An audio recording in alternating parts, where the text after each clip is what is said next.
Good evening. This is the regularly scheduled meeting of the South Haven City Council for Monday, June the 15th, 2020. Again, this meeting is being held remotely. I'd like to call this meeting to order. And we will begin the meeting tonight by saying the Pledge of Allegiance. So on that note, let's give it a go. Everybody's mics are on. All right, there you go. Hand over heart. And we're standing up, even better. Thank you. I pledge allegiance to the flag of the United States of America, and to the republic for which it stands, one nation, under God, indivisible, liberty, justice for all. All right, I don't know how we did, but it was an attempt. Good job. Let's do a roll call, please.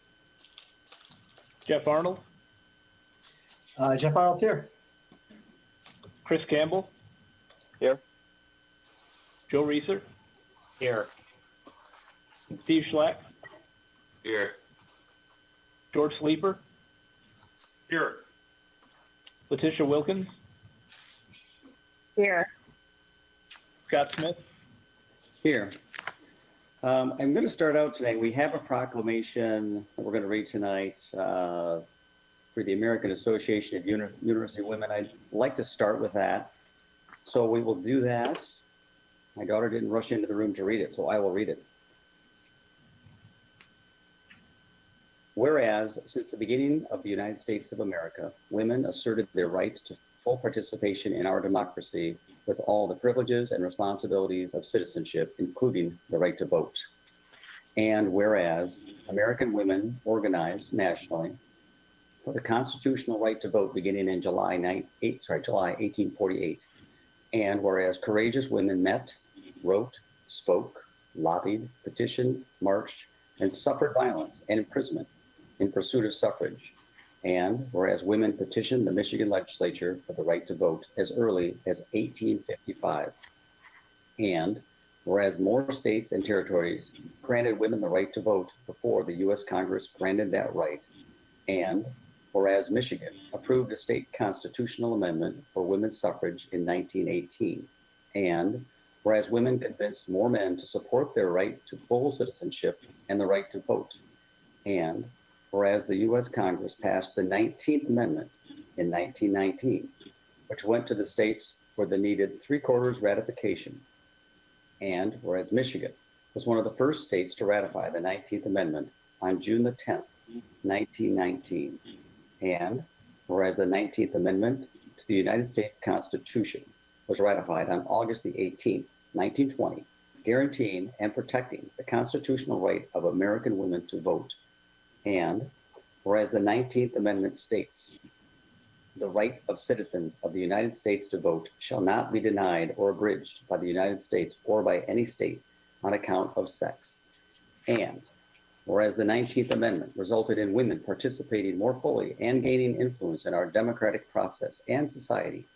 And whereas the South Haven affiliate of the American Association of University Women was established in 1947, only 27 years after American women gained the right to vote.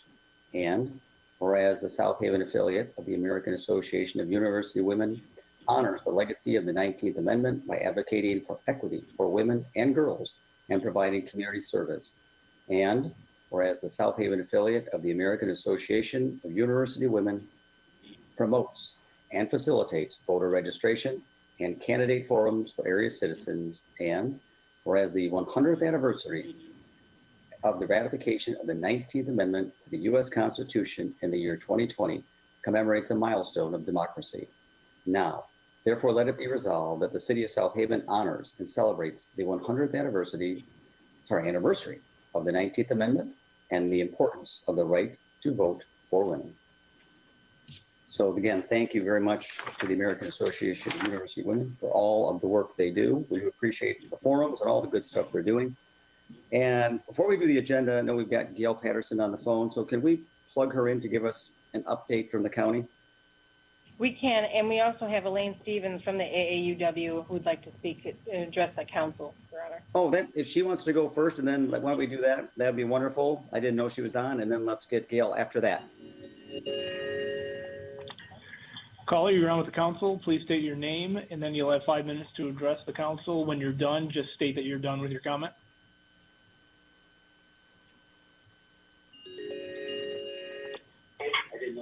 Caller, you're on with the council. Please state your name and your address, and then you'll have 5 minutes to address the council. When you're done, just state that you've finished with your comment. Hello, this is Elaine Stevens, 409 Pearl Street, and I'm speaking on behalf of the South Haven affiliate of the American Association of University Women.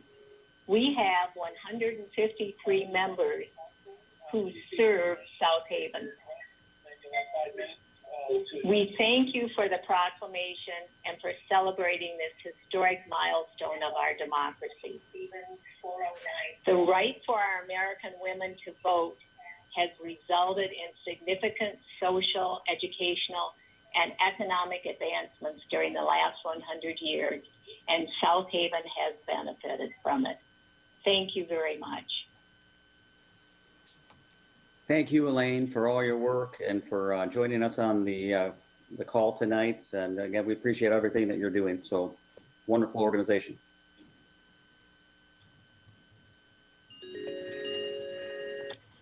Caller, you're on with the city council. Please state your name and address, and you'll have 5 minutes to address the council. When you're done, just state that you finished with your comment. Okay. Hello, this is Gail Patterson Gladney, Van Buren County Commissioner, District 1, and I just would like to thank the council also for the proclamation. I am a member of the South Haven branch of the American Association of University Women, so I just wanted to let you know that's much appreciated. Also, coming from the county, the Van Buren County Veterans Health Services Program is going to take place again this year. We have a total of $60,000 available for eligible veterans and their current spouses, subject to $1,000 per person after private insurance, if any is exhausted. The start date for the services program is to be determined because of the COVID-19 pandemic, but what will be offered is same as last year, dental care, immunization, vision and hearing examination for the veterans and their current spouses. If you or anyone that you know is a veteran or a spouse of a veteran, you can call the Van Buren Pass District Health Department. That number is 1-800-210-1921. Please press 0 for the operator. Also, I am on the board of the Area Agency on Aging, and we recently put out a statement, which I'd like to read. It goes, like many Americans, we at Region 4 Area Agency on Aging are saddened and heartbroken by the senseless death of George Floyd, as well as any deaths brought on by ignorance and bigotry. AAA, Area Agency on Aging, recognizes the richness of community stems from its diversity and inclusivity. We also recognize there is still tremendous work before us as a community and as a nation. As always, Region 4 Area Agency on Aging is committed to working for positive change and to doing everything in its power to eradicate racism and promote equality, offering steadfast dedication to the dignity and independence of all older adults and individuals with disabilities, providing equal access to support and services for all. And that is the end of my comment. Thank you.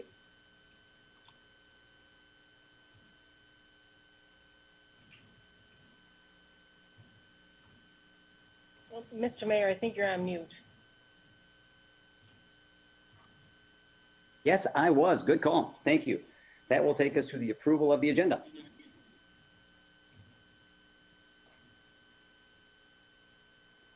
This is George Sleeper. Make a motion to approve the agenda. Hugh Slack, I'll second it. All right, motion and a second, and every item tonight, again, will be a roll call. So if we get a roll call vote, please. Arnold, Yes. Campbell, Yes. Reeser, Yes. Schlack, Yes. Sleeper, Yes. Wilkins, Yes. Smith, Yes. All right, let's go ahead. We are now to the consent agenda, items A through G. This is George Sleeper. Make a motion to approve the consent agenda, items A through G. Jeff Arnold, I'll second. Very good. We have a motion and a second. Is there any discussion? Seeing none, we have a motion and a second. This is again a roll call vote. Campbell, Yes. Reeser,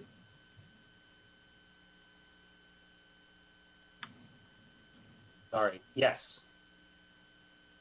Schlack, Yes. Sleeper, Yes. Wilkins, Yes. Arnold, Yes. Smith, Yes. So before we get going, Kate, can you just remind us again the number for public comments that people should be calling into?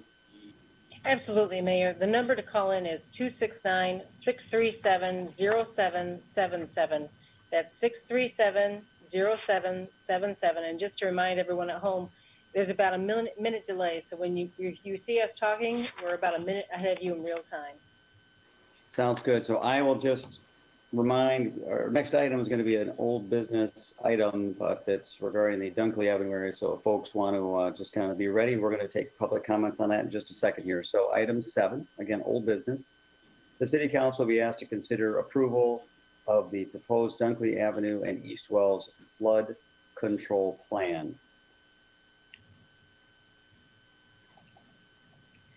I'll make a motion to consider the approval of the proposed Dunkley Avenue and East Wells flood control plan. This is Joe Reeser. I'll second it. Very good. So we have a motion and a second. All right, now we've got Kate and Bill. So the plan tonight is we're going to, let's get a staff update on where we're at, the process, the pricing. We'll take the public comment and then we can come back together as a council and discuss everything we've heard. So, Thank Kate, you, Bill, Mayor. you want to take the thought? Sure, I'll have Manager Doucette and Mr. Hunter take a crack at this. Also, they'll be speaking extra loud since they're here in the second row. Thank you, Your Honor. Just a little recap. Back in May 18th City Council meeting, we presented City Council with options. It was a report from actually Edgewater Resources. We had options 1 through 4. 4 being actually an option where we were looking for a permanent fix, and which is something that City Council approved at a later meeting, and we're still waiting for that report.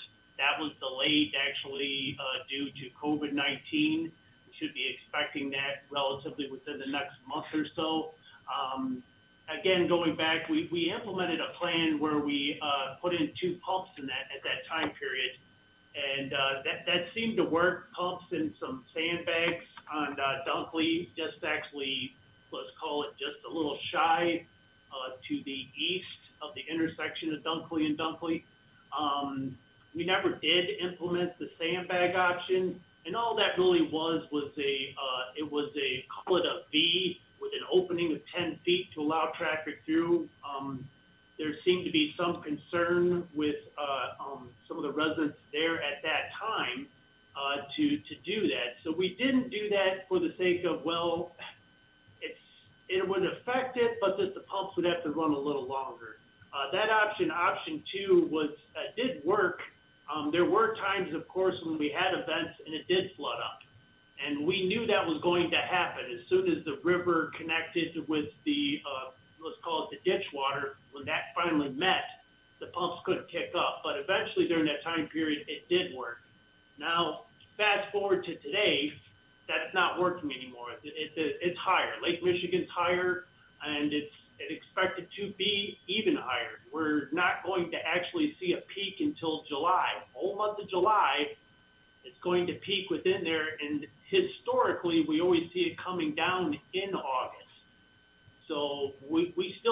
not at the peak yet. So the residents in that area have been experiencing constant flooding. We were out there today, and it's still flooded, the whole area. We have it closed off with type 3 barricades, and the pumps are just, well, they of course can't maintain. So we came up with another option that was not included in the original meeting in May, in the May meeting, and that's option 5, which is attached to your packet. Option 5 calls for us to actually go on private property this time, to go along the channel, which is west of the intersection of Dunkley and Dunkley, and putting in the Tiger Dam system that we were originally going to put in Allen Avery. So we are finding a use for that. That was a $30,000 Tiger system, $30,679. So we're going to find that we're going to use that there. In addition to, there's going to be a bag that's going to go across the road, and they're probably going to stack them up. They're going to be a flat, larger sand bags. So that's going to dike it. Just actually now head towards the intersection a little bit. We've got to plug the storm outlet to the ditch and then install another pump. So this system is going to utilize the 2 existing pumps we have and put an additional one there. And then to the north, Dave Miller's property, we have some more sandbag options to the north of the intersection, plus to the south, where actually it's the emergency sheriff's boat access. We're going to dike up that area. That should, once implemented, would keep everything dry. Originally, we had our best guess, I would say it's $50,000. That's what we thought. That was it's hard to estimate a project like this because it's not like you can usually do linear feet of a roadway or typical square footage of a building. This is a very unique, so we handed this over to a local contractor, Compton's Inc., and told them, hey, this is what we have, give us a cost. They came back a little higher. Their cost came in at $54,400, but that still doesn't include actually that $30,679. So you're looking at a total project cost of $85,079. So staff was, well, we had to come up with something that a recommendation to City Council to move forward here. So we mimicked actually what we had actually at Allen Avery, where we had the property owners agreed to 50%. So we presented that to City Council, but we didn't go for the full $85,079. I thought actually the Tiger Dam system, we were utilizing it in that area. We could have done something cheaper, Tesco's, so I didn't feel it was right to charge that to them. So my recommendation was just based on the $54,400 and splitting that with the property owners. And I'm here to answer any questions that City Council may have, or Brian can elaborate anything in addition. Mr. Mayor, members of council, just a little bit of background on this. Bill and his team have actively worked to develop a series of plans. They've worked to develop a short-term solution as well as a long-term solution. Tonight we're just talking about the short-term, which is the use of the Tiger Dam, sandbags, and additional pumps. We're currently working with the engineering firm of Prine and Newhoff to develop a long-term solution. And without a doubt, staff is going to be coming back to you with additional recommendations and requests for additional approvals to follow up with a long-term solution. Now, knowing that some of the property owners have approached staff and expressed a growing degree or a growing sense of frustration for 2 reasons. The first is they feel their properties are inaccessible. The second is they feel that their costs to access those properties are likely to go up. In the staff report, it notes that impacted property owners have kind of pulled themselves and agreed to bring $15,000 as an aid aid toward the short-term solution. The property owners likely see that a long-term solution, which will involve construction, timing, and possibly the use of a special assessment district, are coming months, if not a year down the road. So with that said, the council has been asked to consider approval of option 5 with a 50-50 cost sharing. The council should be aware that several of the property owners have expressed a growing frustration that the $15,000 that they've offered towards this project is viewed as not being enough to assist with the project. And the HOA that's most impacted by this, I spoke with the HOA chair earlier today, and I think the frustration is they know they're going to be asked to kick in $15,000 or more towards the short term, and then will likely be asked to kick in additional dollars towards the special assessment district. Now, with that said, staff will implement whatever this council says to do, but just be aware that if the council says proceed with option 5 with the understanding that it is to be a 50-50 cost share, there may be a significant amount of pushback from the impacted property owners, knowing that a next round of special assessments for the long-term construction is likely coming down the road. Now, with that said, Mr. Mayor, we'll answer any questions from the council. I have a question real quick. Fair. Council, do you guys prefer to get the public comments out of the way first before you start firing questions? Yeah, that's fine. Okay. Why don't we go ahead and take public comment at this time, and then we'll take all the information you've given us, listen to that, and then let's come back to some questions. Do we have any folks lined up in the queue yet? Again, that number is 6370777. That'd be good. Travis, could you be our timer? Yep. Thank you. We have two on the line. I'll have IT send them forward. Caller, you're on with the city council. Please state your name and address, and then you'll have 5 minutes. When you're done with your comment, just please state that you've finished. Also, if you could mute your screen as well.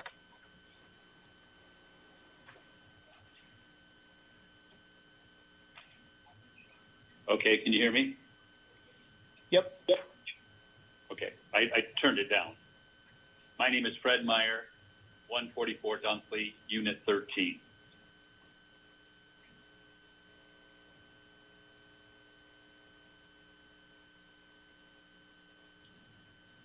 And go ahead, Mr. Meyer. Hi, this is Fred Meyer, 144 Dunkley, number 13. Brian pretty much summed it up. I'm president of our association, and I think you all are aware of the conditions down here and how frustrated we are. This is the second year we're going through this. We did have a time when the pumps were working off and on, and that was wonderful, but for several weeks now, we've just been flooded right to the hill.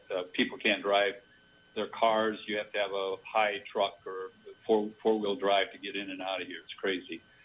But anyway, I would like to thank council for addressing the issue. I know we sent out some letters and you responded, and I appreciate that. I'd also like to thank Bill Hunter for working with me. He's been very helpful, keep me in the loop. He told me that the engineers were working on it. They worked with some of the neighbors here to try to perfect a fix. And he talked about, there'll probably be an assessment. Well, my concern with an assessment is it was going to take time. I'm sure there's meetings and open forums and all that, and we don't have time. The summer's already, we're mid-June already. So I went around, I got our neighbors together, and I was able to come up with $15,000. We did not know what the cost of the project was going to be at that time, and then finally it came out. I did get some resistance. Property values, are in the dumpster. The liability. This is the end of the Calhaven Trail, and people are riding through water. We're seeing people fall all the time. It's crazy. It happened last year, and it's happening again this year. And I think there's several people that are going to be on, and they'll talk about that. But I was able to raise that much money, and we really would like to get this project going. We'd like to get it quickly. So my question is, please vote in favor of the project. Please accept our $15,000. I'll have you the money tomorrow. And when can Compton start? We really are hoping that we don't have to continue to live in these conditions. Thank you so much.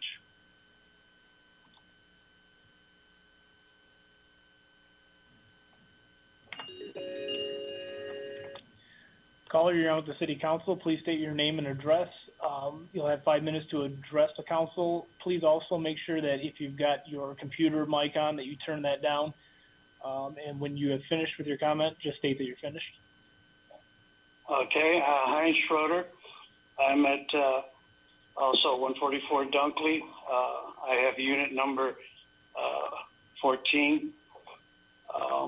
I also own the property where they'd like to put the dike at 135 Dunkley or Wells. I don't know which one. Again, my concern also is I own a restaurant and bar in Kalamazoo. I come out for the weekend and can only come out in my Jeep, my four-wheel drive.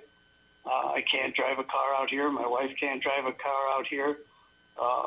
My guests have to park over at the depot or in town somewhere, and I always ask them to bring their waiters. So it's a very inconvenient situation to be in. Obviously, my property is flooded at 135, and the streets are flooded with no access that's dry to my condo. The water is right now is very, very foul, very smelly. We've got algae. We've got carp swimming down the streets. It's almost like third world conditions. I'm not saying, the condos are in that bad a shape, but getting here is just horrible. We've been doing this for 2 years, and I think with all the work they've done on the road, they should have increased the elevation. Other than that, I hope the city will vote for to remediate this. Thank you very much.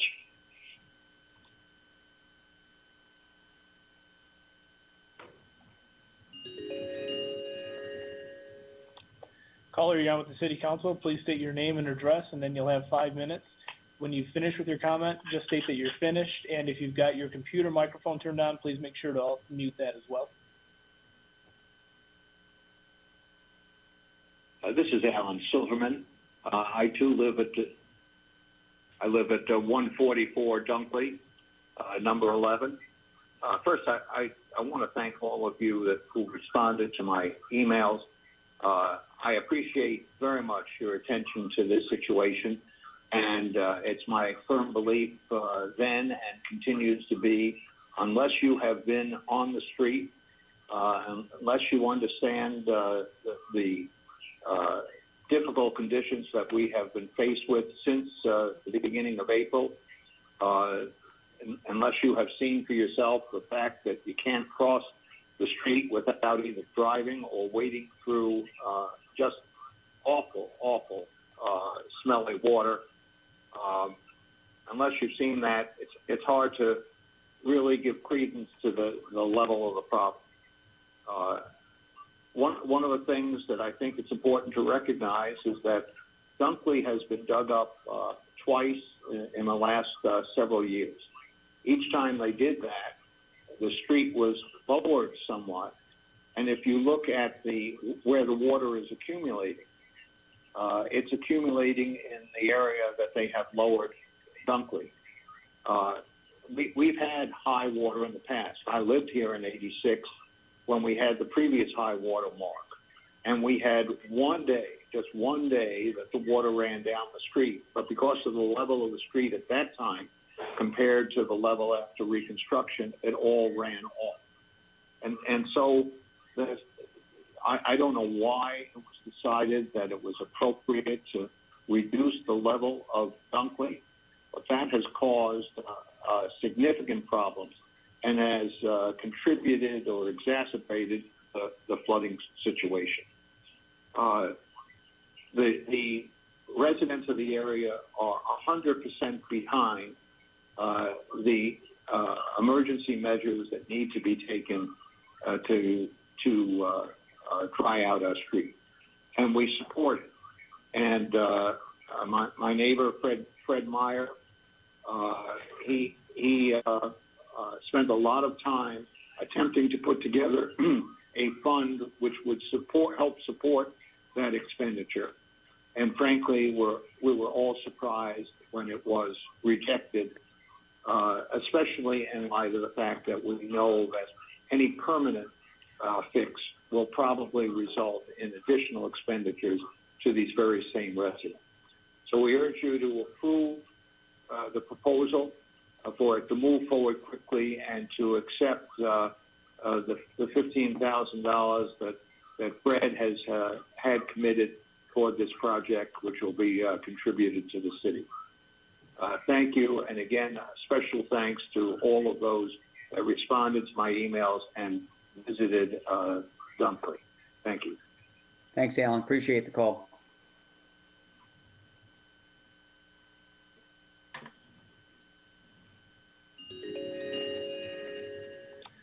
Caller, you're on with the City Council. Please state your name and address, and then you'll have 5 minutes. When you're finished, state that you finished your comment, and if you've got your computer microphone on, please make sure to mute that as well. Hello, my name is Bill Hendrickson. My wife Nancy and I are residents at 144 Dunkley. We've lived here for the past 11 years. Prior to that, it was a condominium that we've had.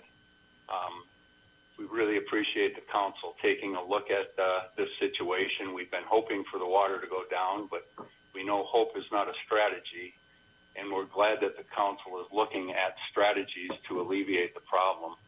One of the reasons we bought at 144 because of the location, and we love to walk. We were able to walk into town. Today, we can't walk because we can't get through the water. We have to get in our car and drive out of the water before we can get on our feet. So we hope that the council considers the problems that we're having and does at least the initial protocol to alleviate the problem. We know it's not the final solution, but we appreciate it, and we are looking for a quick solution, so we thank you for your consideration. Thank you for your comments. Caller, you're on with the City Council. Please state your name and address, and then you'll have 5 minutes. When you've finished, just state that you're done. And if you've got your computer microphone on, please make sure to mute that as well. Okay. My name is Bruce Bombeck. I live at 144 Dunkley Ave, Unit 10. My wife, Rena, and myself have been members of the condominium since over 10 years. We've invested a large amount of money to redo the condo, as have many of the other owners. And it went from a 80s style condominium to most every one of those units are now very, very well decorated and well enhanced. I think it's important that the council understand that the water that's in the street is something that basically makes our condominium complex not very suitable for summertime fun, which is what our family, my grandchildren, and my son and daughter-in-law like to use it for. I am not a full-time resident there. But for the past 2 years, I've had to change all my plans because I can't bring 3- and 4-year-old children and have them walk through the water that's been in the street that whole time. So I appreciate the fact that the council is looking at trying to vote to resolve this. I think it'll be better for us and it'll be better for the city. And like Alan had mentioned, I believe that the $15,000 that we've tried to pull together to help in making the resolution occur will help the city make a positive vote to do something to that area that was very beautiful at one point in time, and since then had nothing more than a floodplain. Thank you for calling in and for your comments. There are no further callers at this time. Okay, very good. Okay, so good feedback. I think we've heard the overwhelming consensus. They would like it done immediately. They would like a lower cost. So why don't we take some questions? I guess, Bill, can I kick it off with one, which is I know you've got one estimate from Compton. Is there a plan to get a second estimate? Anybody else that could do the work, I guess. I'll start with that, and then let's take some more. I've got a few other questions. We'll start with that, just on the cost piece. I would actually not recommend that. Historically, we've had good prices from Compton's, but to actually seek other bids, we'd have to put bid documents together, have something to equal, open. That could take some time. So that would probably delay it, say, another month or more. Well, that was the first, because I think that question has been raised. I have had that question already asked, or have you got more? So that answers that first question. So that's out there. So, okay, understand that. How about some other council questions? Yeah. Hi. Chris Campbell. This will open up traffic, I believe, to the boat launch then. So we can actually have people going to the boat launch from Dunkley. Correct or no? Yes. Okay. Yes, that's correct. Not from go ahead. Go ahead. No, I'm listening. Actually, that one portion, Dunkley, just to by the open ditch, that'll be closed off. The open ditch going Dunkley and Dunkley heading to the east towards Blue Star. That's going to have that big sandbags. That'll be closed off. But this would allow that route up. So. Okay. Would this allow people with boats to then travel to the public launch from by the bridge? By the bridge? From Dunkley. Oh, but yes, they'll be able to take that. Yeah, correct. Yeah. Okay. So, I mean, it sounds like, will that help increase traffic to the boat launch? Have we seen a loss of revenue at the boat launch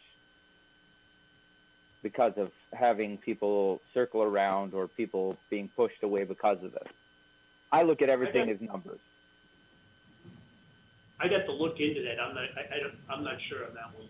I couldn't really tell you, Chris, if we've had any loss of numbers. I can tell you that we've had some issues with the gate. I think from the water, and it's caused some shorting out of the arm versus the kiosk. So if we are showing lower numbers, I cannot say that's from the Dunkley flooding versus the gate being malfunctioning because the high water has caused shorts in the system and the pavement. Okay, because what I would think is 2008 numbers till now, a rough idea. If we're seeing a 10% or 15% loss in revenue, well, and we're seeing it related to the road being closed, maybe that is also another issue. My last comment would be, is this something maybe to increase the boat launch by $1 or $2 usage to try to recoup some of that money down the road? Just thoughts, and that's all I have. Good questions. Good questions. Yeah, the other thing, Chris, about your comments, I think it's probably tricky for staff to look. This would be a bad year to compare numbers because of COVID. I mean, numbers are down, period, forever, as you know. I mean, it might be a tough year to correlate. As far as retail goes, we're actually up. So we are seeing an increase, but I think that's why I think we're going to start seeing more people. But I agree with you. Yeah, it is going to be rough to figure out, compare apples to apples. Yeah, it's just tricky. So, but good questions. All right, other questions from other folks? Comments? Oh, George. Yeah, Bill, looking at the diagram that shows where the sandbags are and the sandbags with the gravel ramps, the green lines with the black arrows and the black triangles and the red lines with the red circles, are those existing sewer lines or something like that? Those are existing storm lines and existing sanitary lines. Okay, all right, thank you. All right, Joe, you had your hand up. Go ahead and fire. My first question is, if I understand this right, we a short-term solution within 30 days, if not quicker, but Bill gave, it's only my understanding, my lack of understanding, he started off at 36,000, then went to 50, then 54, then 85. My question is, what would it absolutely cost, based on the estimates you already got, to fix this thing immediately, short term, long enough that when we do make a decision on the long-term solution, the residents aren't going to have any more flooding until the long-term solution? So what is the dead net cost to get us to the long-term solution? That would be the $85,079. That's including the Tiger Dam system, Joe.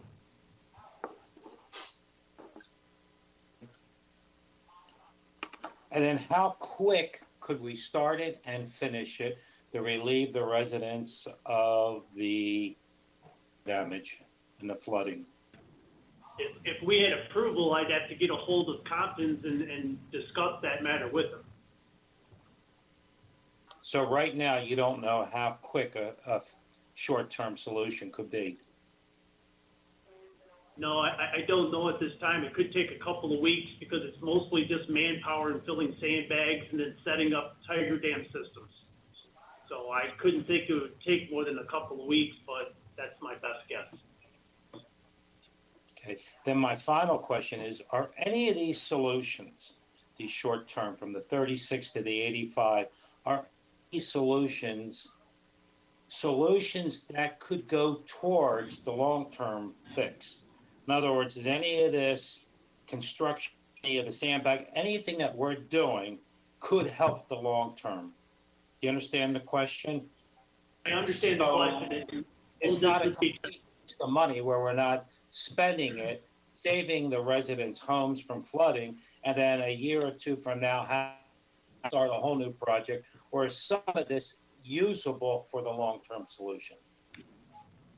No, it wouldn't be. This is all temporary based on the existing elevations and topos that we have right now to solve the problem. And I don't have the answer for you what the permanent solution is. I'm waiting for that from Prine and Newhoff. And that's still under, when they come back with their analysis, how high the roads got to be, because we're not building something brand new. For example, like there's no houses there. We have existing thresholds that we have to maintain at those levels of the houses. So we can only raise the roads so high. And that's what Prine and Newhoff is looking at. Okay, we can only raise it this high. So what does that do? How does that affect? Will that eliminate the flooding? I mean, that's something actually that we're waiting for that analysis to come back. And I don't believe anything that we're doing right now, because we're talking about temporary pumps, we're talking about Tiger Dam systems, we're talking about sandbags. None of this is permanent. All of this is temporary by everything. So none of this would stay in place. Mr. Mayor, can I chime in on that? Absolutely. Just to follow up on Bill's statement, what you're talking about as a long-term solution is constructing what will likely be some type of permanent pump house. Now, we have a variety of lift stations or pump houses across the city's system. Close to 30 lift stations exist within our sanitary sewer collection system. What we have a total of 0 of is a pump house for stormwater. And this is something that is completely new to our system. The high water is likely to be here for months to come. How long it will be here beyond that is unknown. And so what we're trying to do right now is work with Prine and Newhoff to determine the absolute worst case scenario, design a system that is capable of combating that worst case scenario, and then figure out where to place it, where to build it, and then go through the cost process, the bidding process, the research to see if we can find outside funding to offset some of those costs, and then ultimately bring it back to the city council with recommendations for construction and recommendations for special assessment. Now, our own city code requires that as you go through that special assessment process, it is not less than 3 meetings. There are required steps in that public hearing process. So as we talk about a long-term solution, we're not talking about days, we're not talking about weeks, we're not talking about months. You're talking about probably closer to a year by the time you go through all of the design, all of the topo survey work, go through the bidding process, the review process at the planning commission level, the city council level, and also at the SHASA level. So what's being discussed here today is the very best option we have to get these people back access to their homes. And no, unfortunately, it's not likely to be there for years to come. It's likely just to be a very short-term solution. Very good. Thanks, Brian. Any other comments from anybody else? Steve's nodding yes. He's been down there once or twice. I have a few questions. I guess I'll just take them one at a time and see how we can get through them. I'm wondering where our cost is to date with what we've done already with the pumps that are installed down there. Oh, goodness. I think that was close to 18, I think. But we have manpower. What's that? I'm sorry, Steve, I interrupted you. I said that sounds pretty close to what I remember for what I'll call phase 1. Yeah. The other question I have is it was stated from one of the callers that Dunkley's been redone twice and the street was lowered or the height was reduced. Can you confirm that? I can confirm that, yes, and it was not reduced and was not lowered. We put the street actually at the same elevation that was there prior to. Some of the differences that the caller experienced was, and I'll say this very frankly, back in the day where the old lift station used to be, there was a sanitary manhole that used to de-water the system for you, which was putting that stormwater back into the sanitary system. And that's what we don't want.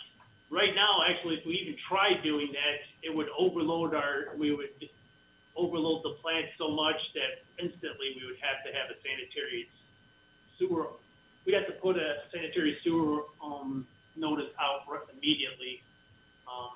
But no, to answer your question, the road was not lowered. Okay. It's the same elevation. We had to make the same elevation because we actually have the storm system is actually the same storm system that was there before, Steve. Okay. So we actually hit those elevations. Go ahead, I'm sorry. If we get into this next phase where we're looking at a permanent solution, what would the odds be, or what would the mitigation be for the city of South Haven raising something out of a floodplain, raising the road up by whatever we're able to do with the system that's there?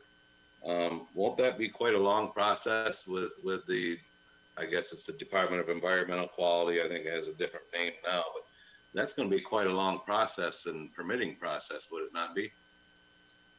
Raising the road, yes, we would have to go through a permitting process with that. And plus, it would be a permitting process to go through the whole, and say, for example, the recommendation comes back with, like what Brian mentioned, a permanent storm lift station. That would be a whole permit review process with that. And the Eagle's going to want actually a maintenance plan. So as Brian stated, it's so long. The permanent solution, as the quickest, Brian said, a year. That's really quick to go through that, to design the plans, get them out for bids, to get it constructed, a year. So, and that's like Brian said, we got 31 lift stations. This is the first storm sewer lift station. I was in one city one time that had one pump, and I think they eliminated that when they redesigned the road, and I think that was actually US 31 by Sherman. MDOT had something, but this would be new for us. Then we'd have to discuss, I mean, how the ongoing maintenance of a storm sewer lift station is, because you're gonna have to actually send somebody out there constantly, not constantly, say once a month, just to run it, even when it isn't high water. Because pumps are gonna be expensive. They can't just stay still, so they're gonna have to be run. So we're gonna have to figure out some way to design to actually draw in water to actually pump it back out. So this is going to be a very complicated design to get this, and costly, I believe, because I still say you can only raise that road so high. We're stuck with the elevations we have from the property owners. I mean, it is what it is. It's an existing condition. So we can't raise the road up to where it has to be still accessible. So you can only raise it up so high that way so people can still drive in. Plus, you don't want our stormwater to go on private property. So. Okay, I've got another question for you would be, by all predictions, I guess the water levels are supposed to peak in July at some point, whether the beginning, middle, or end. Can you tell us, for our viewers and myself, please, what the 12-month forecast is for what's the forecast for next year at this time? Oh, that's a good question. It looks like it's decrease, but it's showing it's decreasing, but there's a lot of variables. They show a big variable. Of course, when the Army Corps puts these things out, they give you this plus or minus of, looks like almost 3 feet. So I think they do that for a reason. What kind of winter we're going to have, and what kind of rains are we going to have? So it should. I'm thinking it should follow. Huron and Lake Michigan are supposed to be the only 2 lakes going to be higher this year. The rest of them are going down.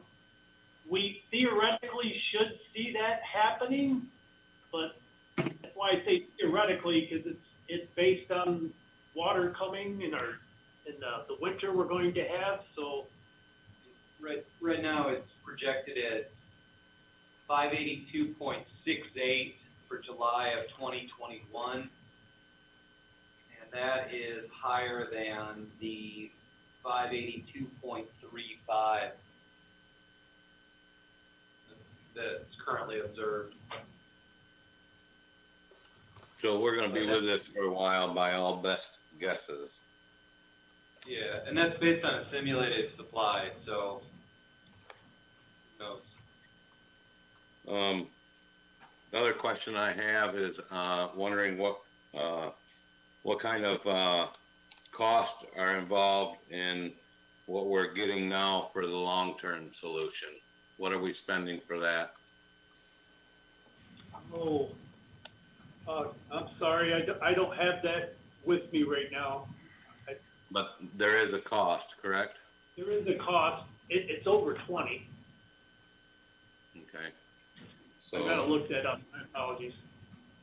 Not a problem. I just wanted to make sure there was a cost. And another question, sorry, but I just got to get these answered for myself, so I appreciate your patience.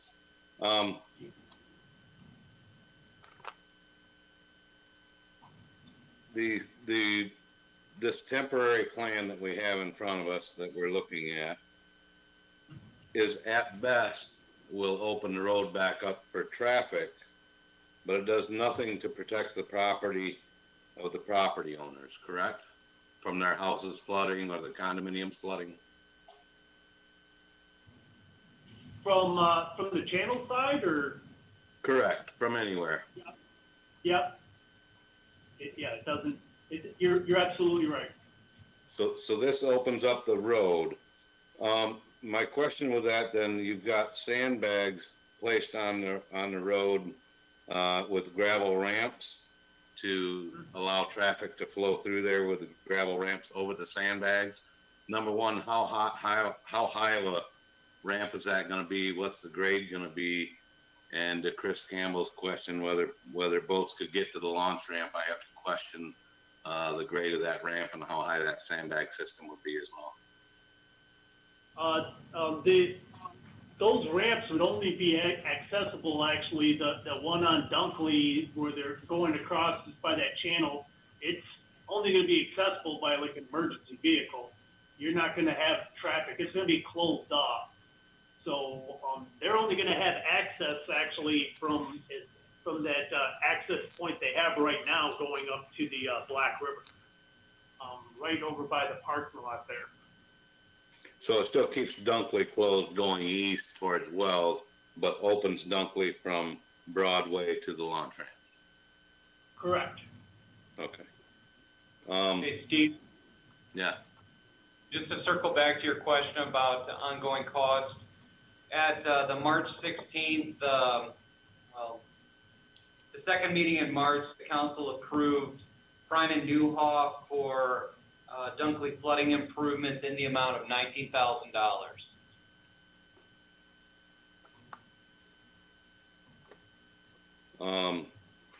And as we talk about and consider the property owner's generous thoughts of contributing to the cause here and the amount of money,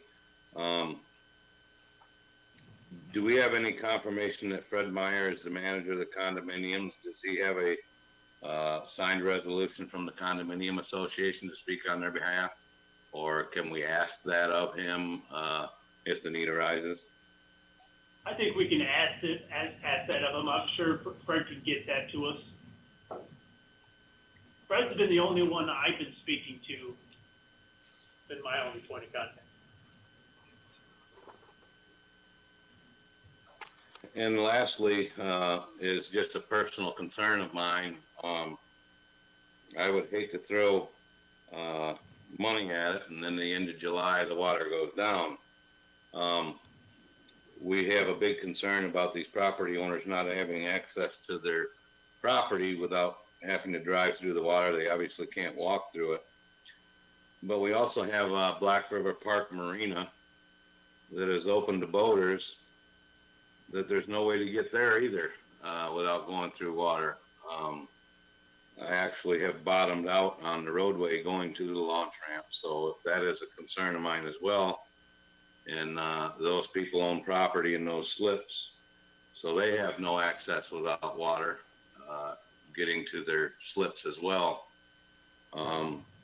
Just down the street, there's a boat club with over 250 members that are dealing with the same water over the road during the high water events. And all the way down Bailey Avenue, at the end of Bailey Avenue, they can't access their properties without going through water as well. You also have the 250 member marina and other property owners down at the end of the Bailey that storm drain isn't working when the water level is so high either. So I think we have a big problem here, and I'm not sure what the answer is, but I look at what staff has proposed for a temporary solution, but I would no way want the city of South Haven to guarantee that this is going to work, because my belief is you just can't fight Mother Nature at a certain point, and nor should you try. But I'm still have my open mind, and I'm considering this greatly. And for now, that's all I have. Thanks. Thanks, Steve.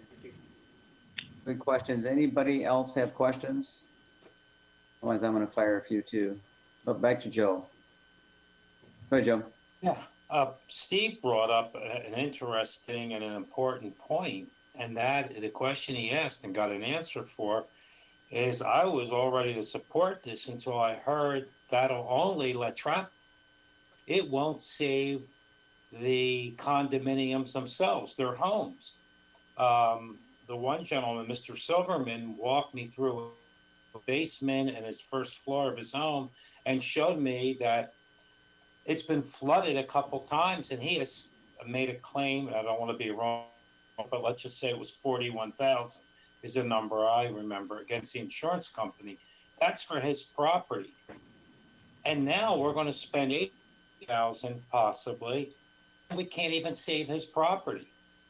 That's a real concern that I have, that this short-term solution isn't even a solution for their properties. And I respect their concern about driving, walking into town and all that, and I'm not totally against it, but it doesn't seem good that we can't even save their condominiums where they live. I mean, that's, to me, the most critical thing is your own home. All right, thanks, Joe. Anybody else? Letitia, anybody else? All right, I'll jump in. So a couple of thoughts. We've heard over and over they want a short-term fix. I think it's important we realize it is just that. It's a short-term. And I think, you know, Steve, you said it. I've had the same question. And when I go down there, I look at those water levels. I think we could build something short-term. And, you know, Bill, I don't know what your thoughts are, but I mean, it could still get overcome by water if we get, you know, like we had a couple of weeks ago, we had a big rain event and, you know, all of a sudden every slip in town was underwater. You know, maybe it can catch up, but I mean, there is just no guarantee that anything is going to truly, you know, drain this area. Yeah, you're right, Your Honor. There could be times where we have surges in July. We have a storm or a wind that comes up and the water's rolling right over top of that the channel. There's nothing to do. Right. So I just want to be realistic here, you know, and Joe, I understand your concerns about property. Quite frankly, if you go down there, that water is, I mean, the river, if the river comes up and goes into the homes, I mean, that's reality. There's nothing we can do to protect that with this sort of a solution. I did think it was interesting the mention of the elevation of the roads, and I was glad you clarified that because I didn't recall rebuilding driveways or doing anything like that. So I was like, that seemed unusual. I guess my thought at this point is the residents really are looking for a fix. We are hopeful that the water will hopefully start receding, but I still don't think there's any hope it's going to recede probably in the next 12 months to a point that this road is going to be accessible. So I guess the only question I would have for staff is, at this point, is it reasonable for us to, I don't know, if you want to amend this approval, but to give you the ability to actually work with the homeowners as prices get finalized and whatnot to, you know, I guess come up with a number that's acceptable?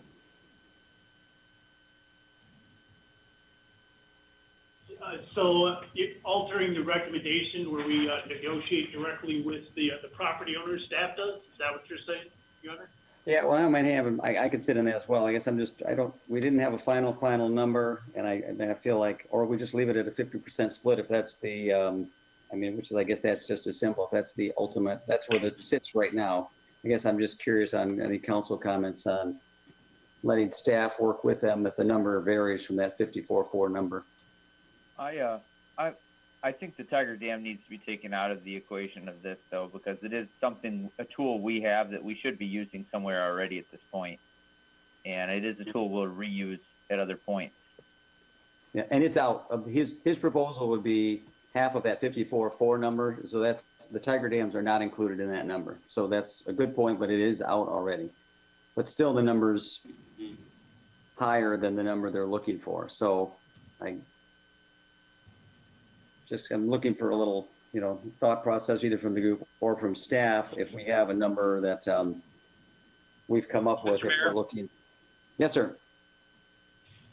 If the council wants to see this done and implemented in the coming days and weeks, then it would be as simple as saying proceed with the $15,000 private contribution, and staff is authorized to implement the project as described. If council wishes to require a 50-50 split, as was done at Ellen Avery Park, that's fine. Staff can attempt to negotiate with the HOA, but the HOA leadership has made pretty clear that they're not going to go above what they've offered because they know the special assessment district is coming down the road. Okay, that's fair. Well, that's true. I guess in this proposal, we didn't call for a 50% split. We just, that's fair. finance question. Yeah, go ahead. Where would the money come from if we accept their $15,000 proposal? Where are we taking the money from to pay for this $80,000 plan? And where did the last $40,000 come out from what we're spending on it? I know the city council authorized the $20,000 for the long-term plan, but the first $18,000 for what's already been done. Gator, you Go for it. All right, so as the lame duck in the room, my advice is this area is, we're smack dab in the middle of the Downtown Development Authority. The DDA has cash. The DDA has no planned capital improvement projects at this time. My advice would be to fund this through a contribution from the DDA fund to minimize the negative impact on the Black River Park Fund and or the city's general operating fund. Now, with that said, council can certainly go in a different direction should you choose. So our motion could include pending funding from the DDA approval fund and pending the $15,000 association assistance. That would be a very clear motion. Your Honor, Mayor, I have two callers on the line that couldn't get through earlier. Would you like to have them put forward for comment, or are you over with comment? If they couldn't get through, we can hear them. That's fine. I know technology doesn't always do what it's supposed to do. And I hope that these are not repeats. If they are repeat callers, what would you like to do? If they're repeat callers, no, we're not taking additional comments. Okay.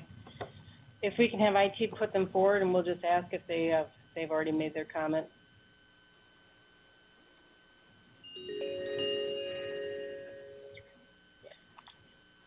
Caller, you're on with the city council. First, please state if this is a repeat comment from earlier. And then if it's not, state your name, address, and then you'll have 5 minutes to address the council. And then when you're finished, state that you're finished with your comment, and also make sure to turn your microphone down on your computer.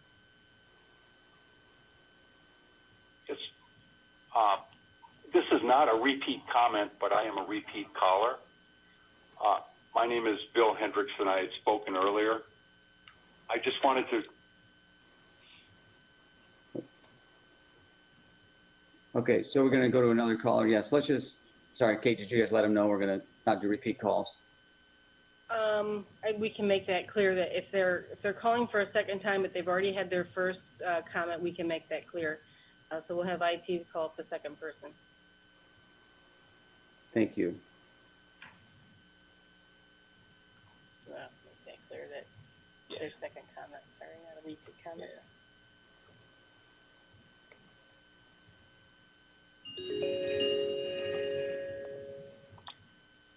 Caller, before we start, the council or the mayor has asked for no second calls from individuals. So if this is an individual who has already spoken, the mayor has asked that those individuals not speak again. If this is a new call, please state your name and address, and then you'll have 5 minutes to address the council. When you finish, state that you're done with your call, and then make sure you also turn your microphone down on your computer.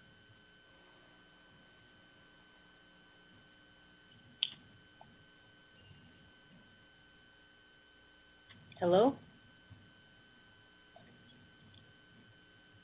I can't hear him. Can you hear him? It looks like we lost that caller. I think it was already called. Okay. Okay, so let's go back. Right now we have at least a motion on the table for the flood control plan. We've heard suggestion that we clarify that to at least accept the 15,000 offer, as well as work with the HOA. Any other thoughts, comments? I would be in agreement with that concept. If someone wants to maybe amend that first motion. Mr. Mayor, I would just ask too, I always worry about the setting of precedents as well. I know this is a temporary fix, and it certainly is not guaranteed by the city of South Haven nor our engineers, obviously. being a temporary fix,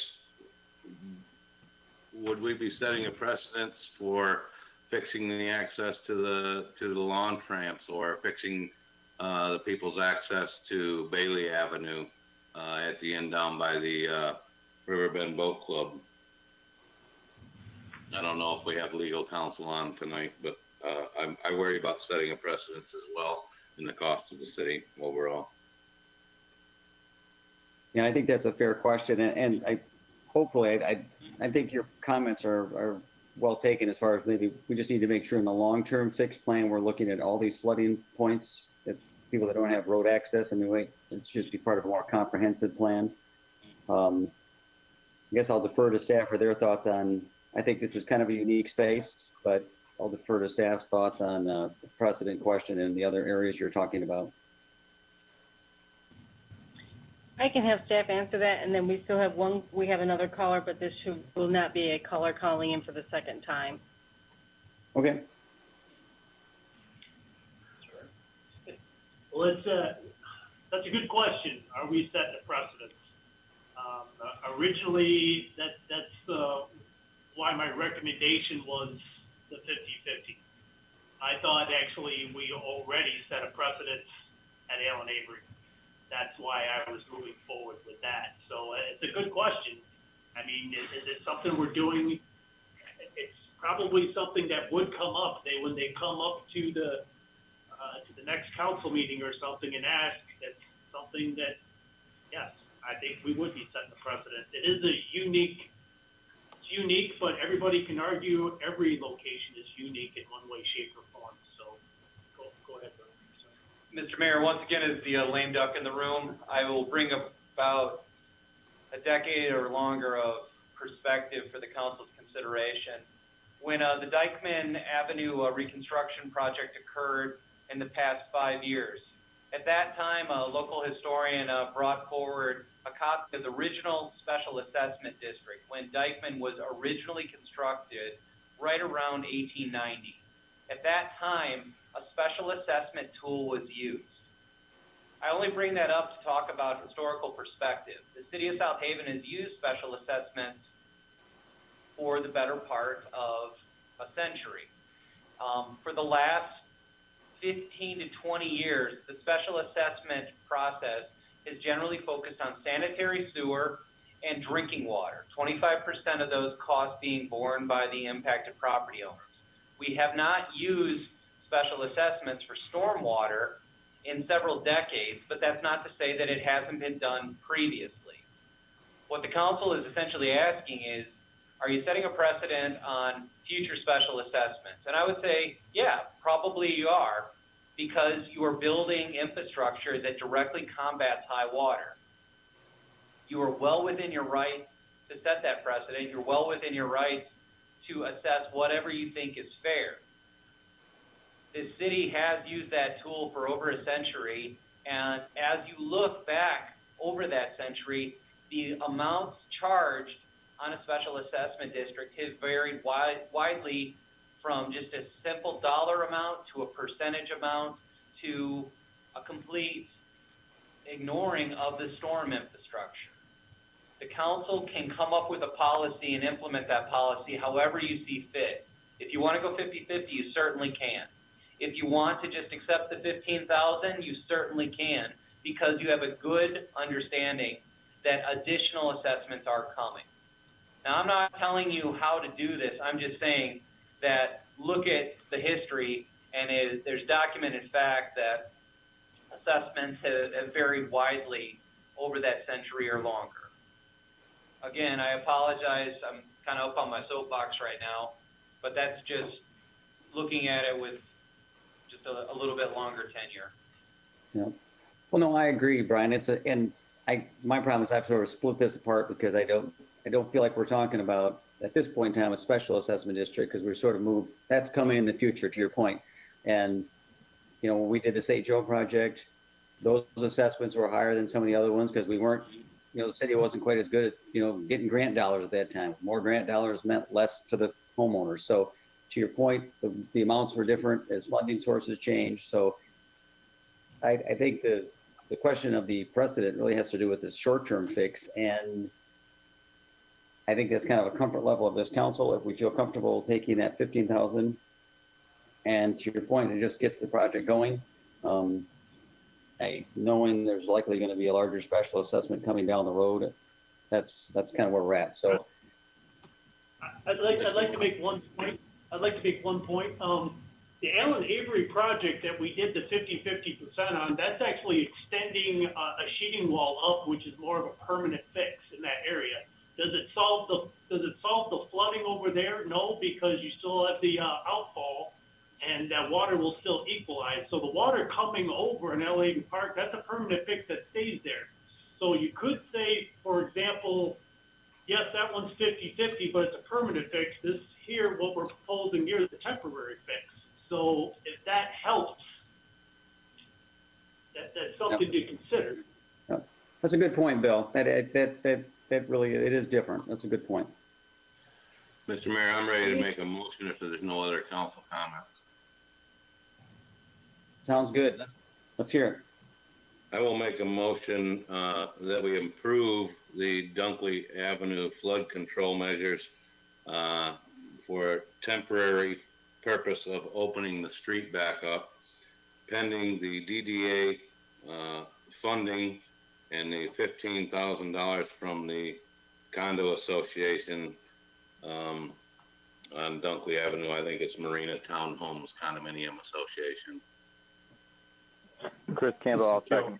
I'll second. All right, so we've got a motion, we've got a second. Any council discussions on, I guess we'll call them, second, this would be an amendment to the first. We'll do them both again, which is fine. But any other council discussion on what we got in front of you? I see none. So let's go ahead and we'll vote that one up. So again, this is accepting the 15,000, working with the DDA, moving forward on the short-term fix for Dunkley. Roll call vote. Reeser, Yes. Schlack, Yes. Sleeper, Yes. Wilkins, Yes. Arnold, Yes. Campbell, Yes. Smith, Yes. And actually, that should, I guess, Kate or Brian, we don't need to go back on 7, do we? I mean, Do you want me to rescind my previous motion? That'd be perfect. There you go. I'll make a motion to rescind my previous motion prior to the last. George Sleeper, second. Now we have a motion and a second, and let's just go ahead and roll call that one to rescind that previous motion. Schlack, Yes. Sleeper, Yes. Wilkins, Yes. Arnold, Yes. Campbell, Yes. Reeser, Yes. Smith? Yes. All right, thanks, everybody. That was tricky, but I think we did the right thing, and I think that should get the residents down there happy, so it's good. Next, let's, we have Sue in the room. We do have Sue in the room. All right, so this is Sue Brock, who is going to be serving as the new Downtown Development Authority / Customer Services Director. That's right, Your Honor. We're very pleased to have had Sue come on and become our customer service manager starting last year. Sue came to us, I think she came here from Northern Indiana and worked for several years for the American Cancer Society. And as Deb was leaving and we were unable to kind of get that position sorted out, we were trying to kind of address costs. We've had Sue come in and take over the DDA. Well, I want to say, Mayor and Council, good evening. Thank you so much for giving me this opportunity just to introduce myself and see everybody. I did come from Northwest Indiana a little over 10 years ago. My husband and I used to come to South Haven to visit. We loved it here. We came winter, summer, spring. And about 4 years ago, we made this our permanent home. So I feel very honored and pleased that I can call South Haven my home now, and very fortunate I can work for the city. Very good. Well, welcome. We are glad you're here. It's been nice having you with us up to now. We look forward to working with you in your expanded role. Thank you. All right, very good. Thanks for coming to the meeting. Next. Thank you. Item 9. City Council be asked to consider approval of a resolution 2020-28, a resolution of support for the submittal of a U.S. Economic Development Grant application in the amount of $5.5 million. Who's going to share with us? Sure, Your Honor. I have Jim Hettinger here, our economic development consultant, as well as obviously Bill Hunter, to talk about this EDA grant that we are looking to get some support from the city of South Haven. We're also reaching out to other local units of government that participate in our water system. This is a grant, considering that things are coming out because of the CARES Act, the Corona Aid Relief and Economic Security Act. We are potentially well positioned to receive a grant where 80% of the funding could be covered. So I'll defer to Bill and Jim Hettinger to give you more details on that. Well, I'll start with just a quick summary. The Corona Aid Relief and Economic Security Act signed into law on March 27th provides U.S. Department of Commerce Economic Development Administration with $1.5 billion for economic development assistance programs to help communities prevent, prepare for, and respond to the coronavirus. As you're well aware, the city has spent large amounts, unanticipated amounts of money battling high water. The coronavirus comes along and has a deep impact on a people-dense tourist infrastructure. Because of the problems that we have had here in the city with high water, with the closing of a nuclear power plant, although some time off, this is a very sensitive spot for the Economic Development Administration. A lot of their legislation specifically address communities that are impacted by a nuclear power plant closure. So we've got that going for us too. Kind of a trio of maladies qualifies us unusually to compete for federal funds. At the time, Brian called staff together and asked for what might be good projects to be funded. And right at the top of your capital improvement plan is the need to replace the existing standpipe. The project's been estimated at about $6.5 million. The existing concrete standpipe is almost a century old and is in very poor condition. Replacement of this standpipe and the adjacent industrial booster pump station with new elevated storage tank, booster, and then installation of a water line connecting Covert to South Haven Township will greatly improve the reliability of the system. The loss of the standpipe would significantly hamper the city's ability to provide water to the high-pressure district, particularly during high-demand periods. The City of South Haven and adjacent local government partners need to accomplish the project in order to retain the existing employer base, develop a new employer base, attract outside employers.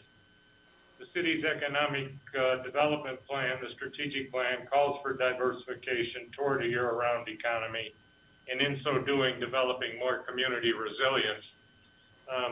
This project serves 5 of the 6 funding conditions that the EDA lists, particularly the sudden economic adjustment to a severe situation, and I think we can agree we've been looking at a very severe situation. This is one way to respond to compete to try to bring at least $5.5 million into the city to help rehabilitate the standpipe. I've been working with Bill and other city staff on this. What Bill doesn't know is I left him a nightmare package back in his office of information that the Economic Development Administration requires. When I talked to the EDA representative in Chicago, he asked me how many of these projects I've done in the past. I said 3 of them, and on all 3 occasions, I was really tempted to slash my wrist. I told the LDFA the other day, it's kind of like a colonoscopy. The preparation is the worst, but once you get it over with and you get good news, everything's great. So we're prepared, I think, to run that risk. And as part of this, we do need the council's approval to go ahead and submit a formal application to the Economic Development Administration. And I will defer to Bill for any comments he may have. Thanks, Jay. This capital improvement plan, the distribution side, as he said, the concrete standpipe is over a century old, critical for the high pressure district. We have pictures of it and probably if you ever taken the time just to drive up in there and see, you can see large sections of concrete just falling off. There really is no repair to it. It has to be replaced. And this is a great opportunity to, without this, we're looking at raising rates. With this, we could raise rates, but lower the rates. So, or lower them to a point we don't have to raise them as high. So there's a lot of opportunity. This is an opportunity to leverage federal dollars with local dollars to improve our system for the long haul. So I'm here to answer any questions that City Council may have about the system or the replacement of the concrete standpipe. No, this is all good news. And obviously, Jim, thank you for all your work. I'm sure Bill's going to love the paperwork you left him. So we appreciate that, and we like it when you find us money. Any other council questions on what we're trying to accomplish here? Lots of nods. Everyone says, go get us some money. So, all right. So, what did we go here? Well, I guess we need a motion in a second. So I need that. I'll make a motion to consider the approval of Resolution 2020-28, a resolution of support for the submittal of the U.S. Economic Development Grant application in the amount of $5.5 million.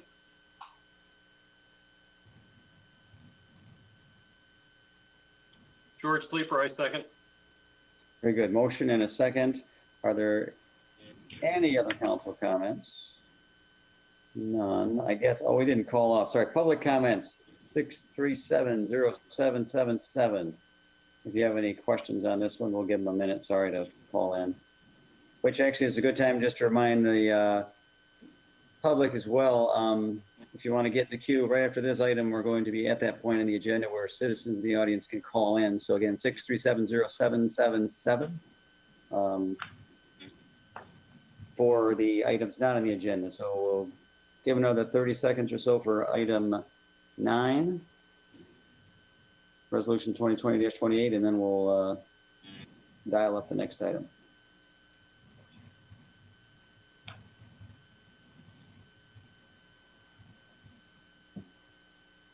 While we're waiting, Jim Hettinger or Bill, any thoughts on how long it'll take to hear back on this grant?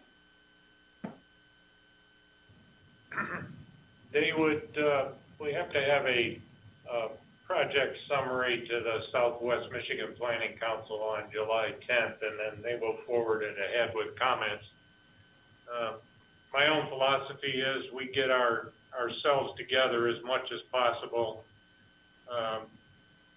I think that it's probably worthwhile for us to deal also directly with the regional EDA office in Chicago. I think I've got them sufficiently convinced that we're dealing with some really serious issues here. And they've agreed within the next month and a half to go through our application and send it back to us with ways in which we can strengthen it. Great. So I would give us 2 to 3 months out. Mr. Mayor, they have talked about a funding period that runs through 2021, but they want to have all the money committed by the end of this year. So it's in our best interest to along and put as best an effort together as we can. Yeah, great. That's good stuff. Thank you. Mayor, there are no comments on this item, but we do have 2 calls for general comments. Okay, wonderful. Well, let's get this one voted up. We had a motion, we have a second. We just need a roll call vote, please. Sleeper, Yes. Wilkins, Yes. Arnold, Yes. Campbell, Yes. Reeser, Yes. Schlack, Yes. Smith. Yes. So now item 10, citizens of the audience will be heard on items not on the agenda. As we said, 6370777, and it sounds like we have two folks on the line, so put them through.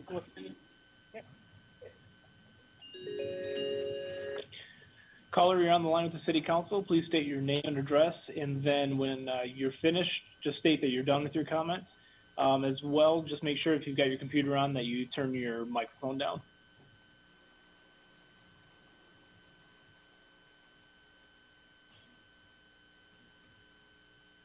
Caller, you're on the air with the city council. Joe Wilkins, 87 Indiana Street. I want to say to the council, in a time where there's very little positive news coming from cities across our country in South Haven, what took place on last Saturday made me proud to be a resident of this city.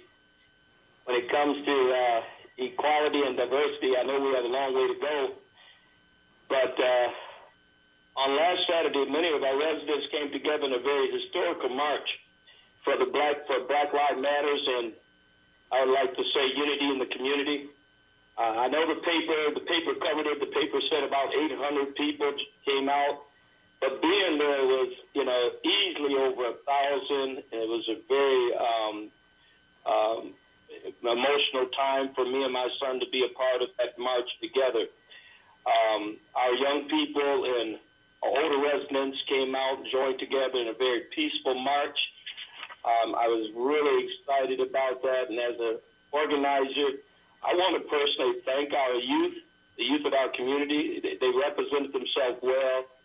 I want to also personally thank our Mayor Scott, our acting city manager, Kate Hosier, our Chief of Police, Natalie Thompson, who all spoke, at the event. I want to thank them for the words that they shared with the city, the residents of our city. I also want to thank Joe Reeser, who was also a part of the march. He had words as well.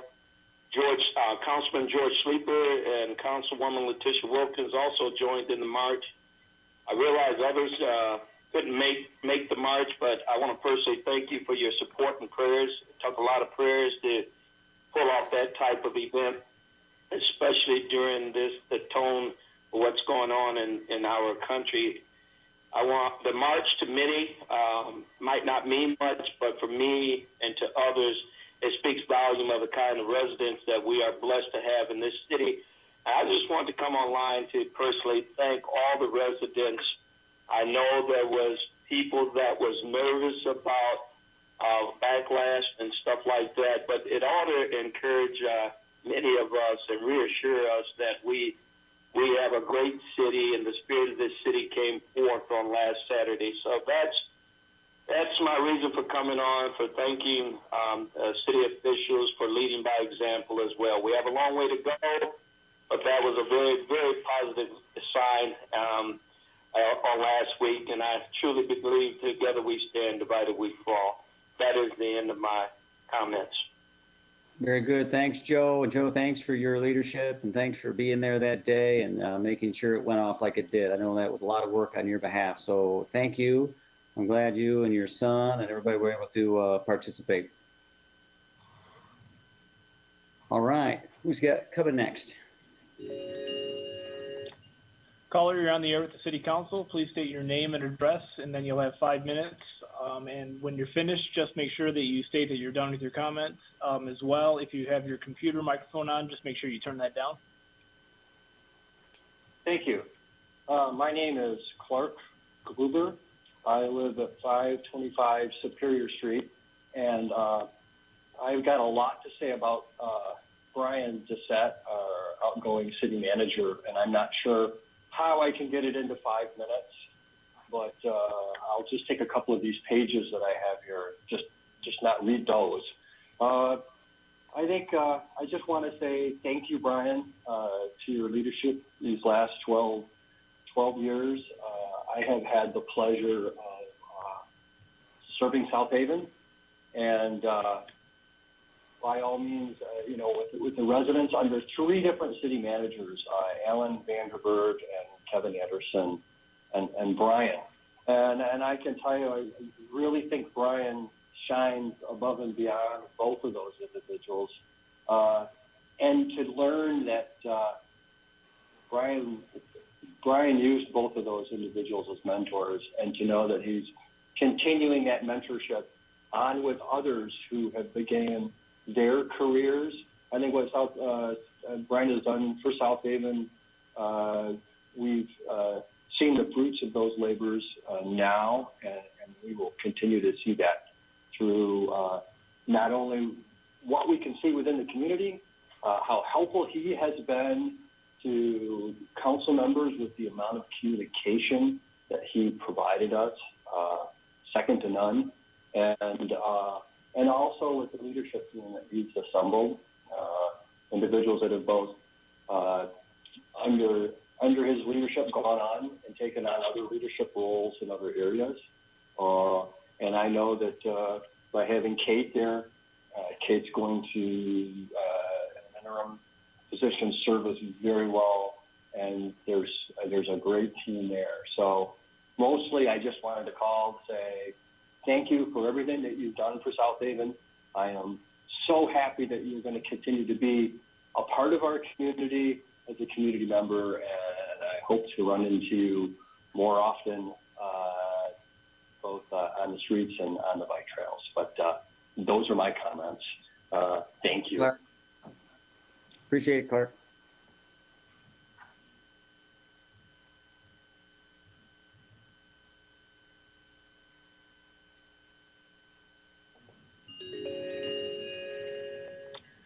Caller, you're out with the city council. Please state your name and address, and then you'll have 5 minutes. When you're finished, just state that you're done. And if you've got your computer on, just make sure you turn the computer microphone down. Yeah, will I be able to hear the answers through the phone then? I believe so, yes. Okay.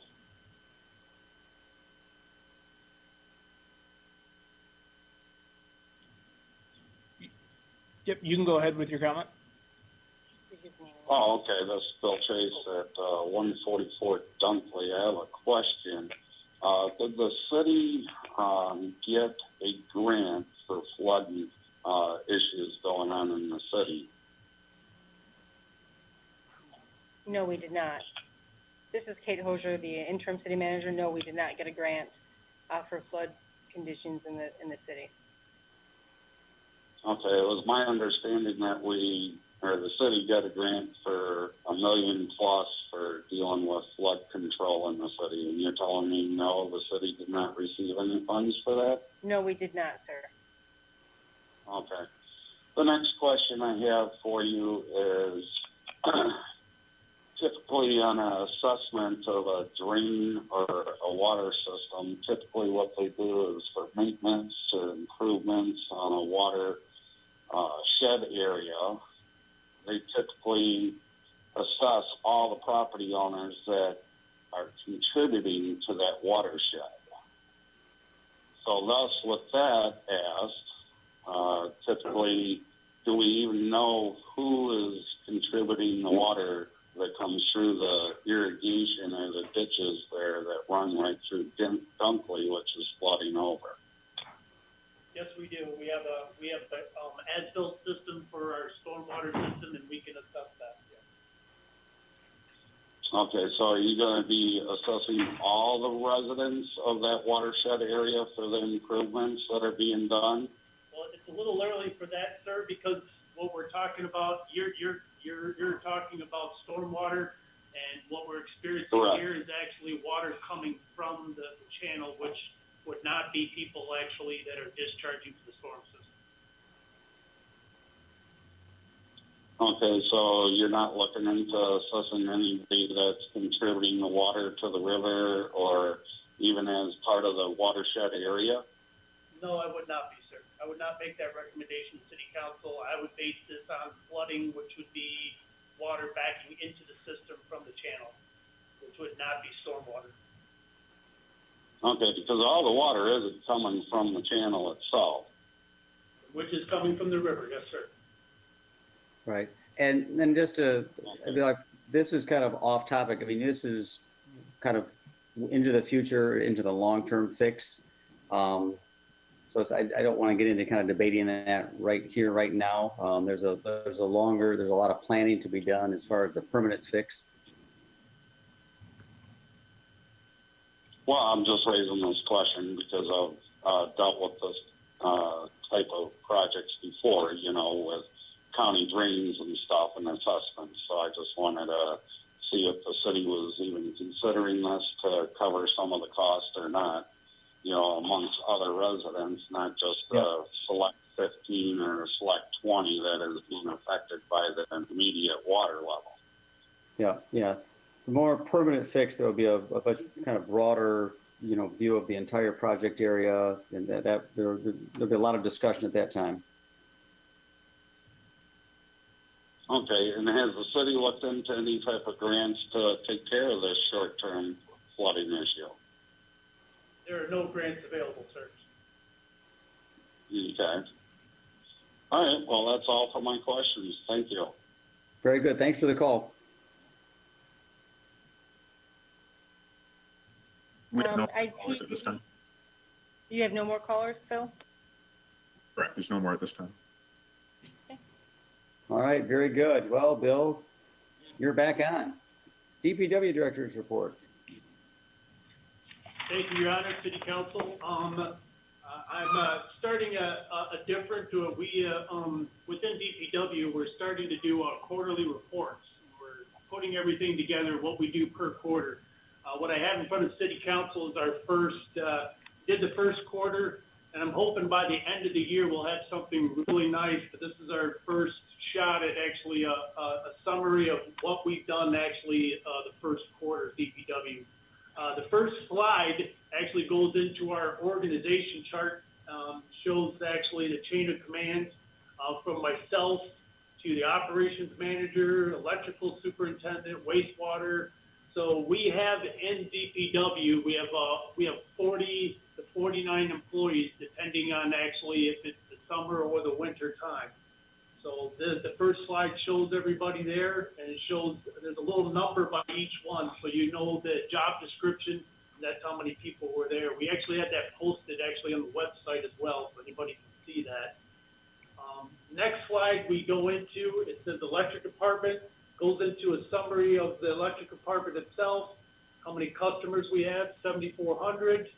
We have 40 square miles, over 150 miles of electrical lines, and there's probably more than 10 miles now of underground services, but each year one lowers, one goes up depending.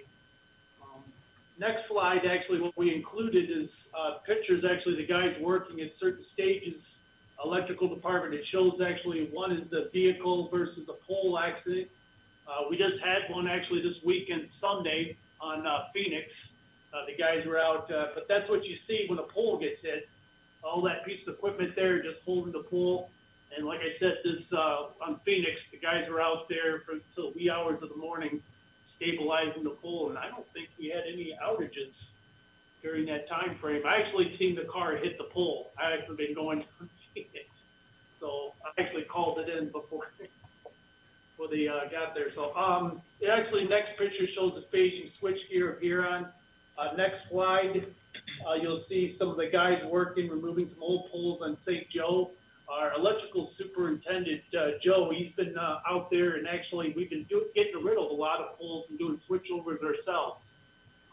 Joe Miller is our electrical superintendent. He's been doing that. Next slide shows the guys, the hot sticks, testing them and cleaning them.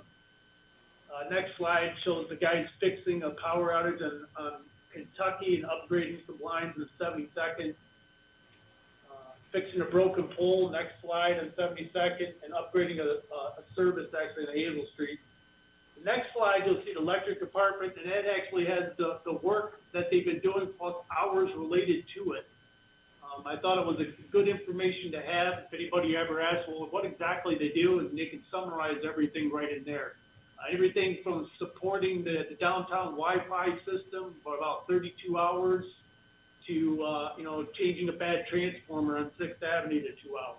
So we're tracking that information now, and we'll have it readily available. Like I said, at the end of the year, we'll have something much larger. Next slide is a Geographic Information System department, which is Ryan Bosher. Every time you guys see maps on your city council agenda, anything to do with the map, Ryan's put it together. Ryan also helps out in the planning. You can see actually just from this slide some of the maps he does. He has them down from high water projects, miscellaneous projects to street projects, and here's a sample of some of them. Next slide, you'll have actually a breakdown of each one, how many that he's done. So, like I said, Ryan is a very, very valuable employee, very versatile. We need some research done. We get a hold of Ryan, and he's able to find where it's at and historically, and doing title searches. He's awesome. The next one is the street department. Next slide. You'll see some pictures of them moving dirt, moving sand at the beach, and doing up repairs actually on the ramp at City Hall. You probably noticed the ramp was kind of a little bit flaking off, and guys were able to patch that up. Next slide shows the guys putting the stairs in at Newcomb Beach. Well, that'll be another agenda, but we'll have to come to City Council about moving that stairs due to high water, moving it back.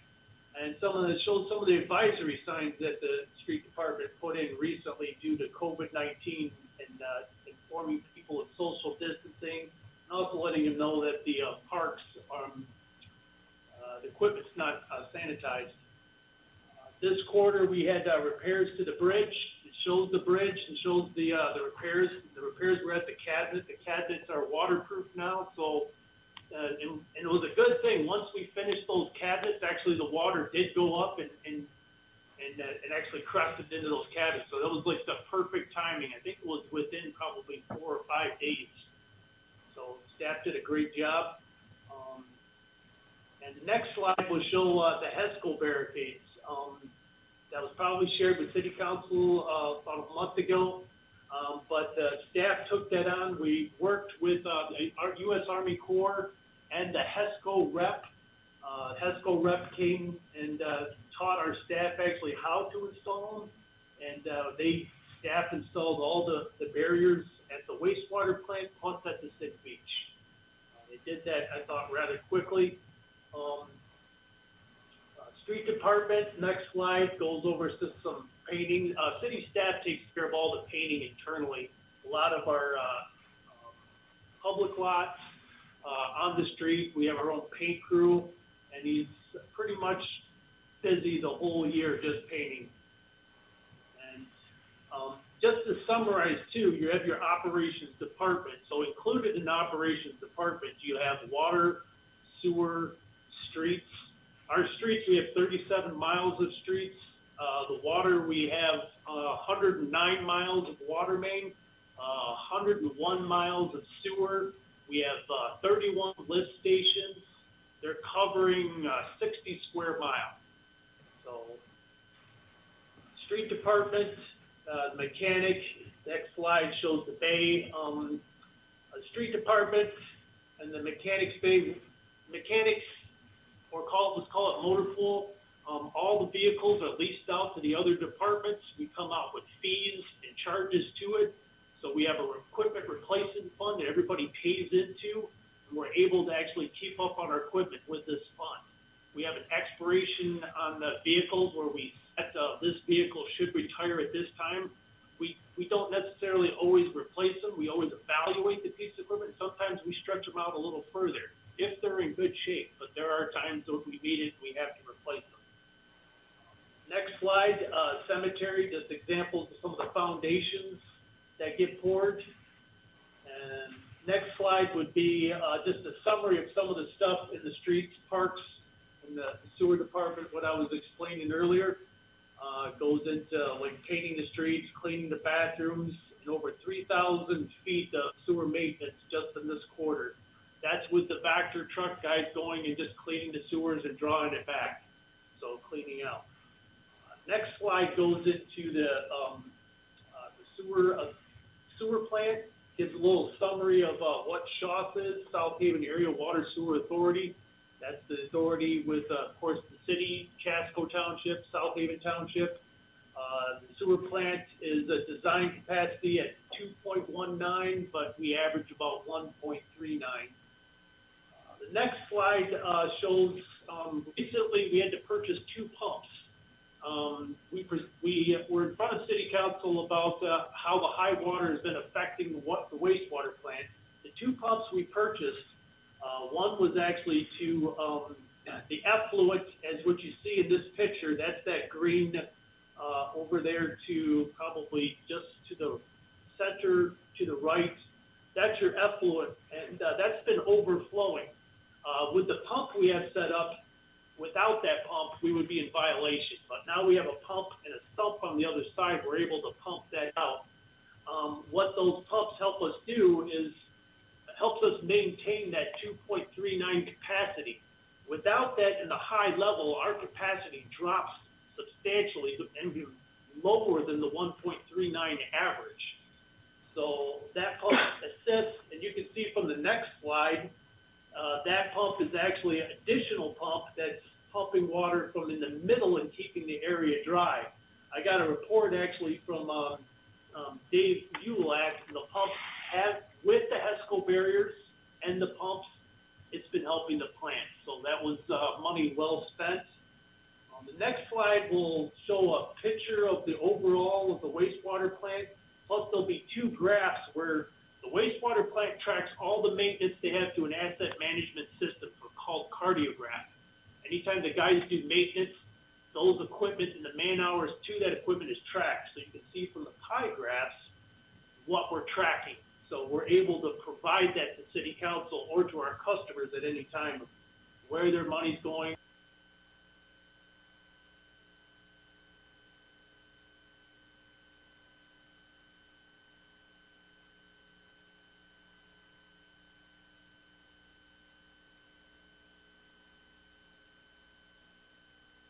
Mr. Mayor, I can't hear him at all anymore. Is it me or him? I say, Bill, we lost you.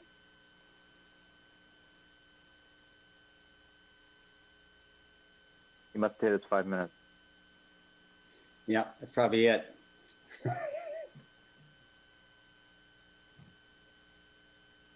He was voted off the island. City Hall, we can still see you, but we can't hear you. Okay, I got it. Thanks, Jeff. I'll recap and get back to firm capacity of the plant is 5.4. That is based on our intake. Our intake is a certain size, and your firm capacity of a plant is always your largest, taking your largest pump or something out, then your next largest in, and that's with our intake. When we update or add an additional intake, which is in our long-range plan, that'll put us at 7 MGD. We're nowhere near the 5.4 though, so. But as we grow population-wise, that's something that we need to look at, plus as a redundancy. The next slide actually shows our sampling sites that we're required to do weekly. Each week, an operator has to go around and take samples at those locations. They're coliform samples, so we take those of the finished water, bring them back to the lab. We run analytical on them, so we do a present absent test on it, which is basically just a change of color, total coliform test, and I think it's it's a weird name and they change all the time, but it's basically a change of color on the test, and it's usually done. You get a sample or result back, I think between 18 and 22 hours.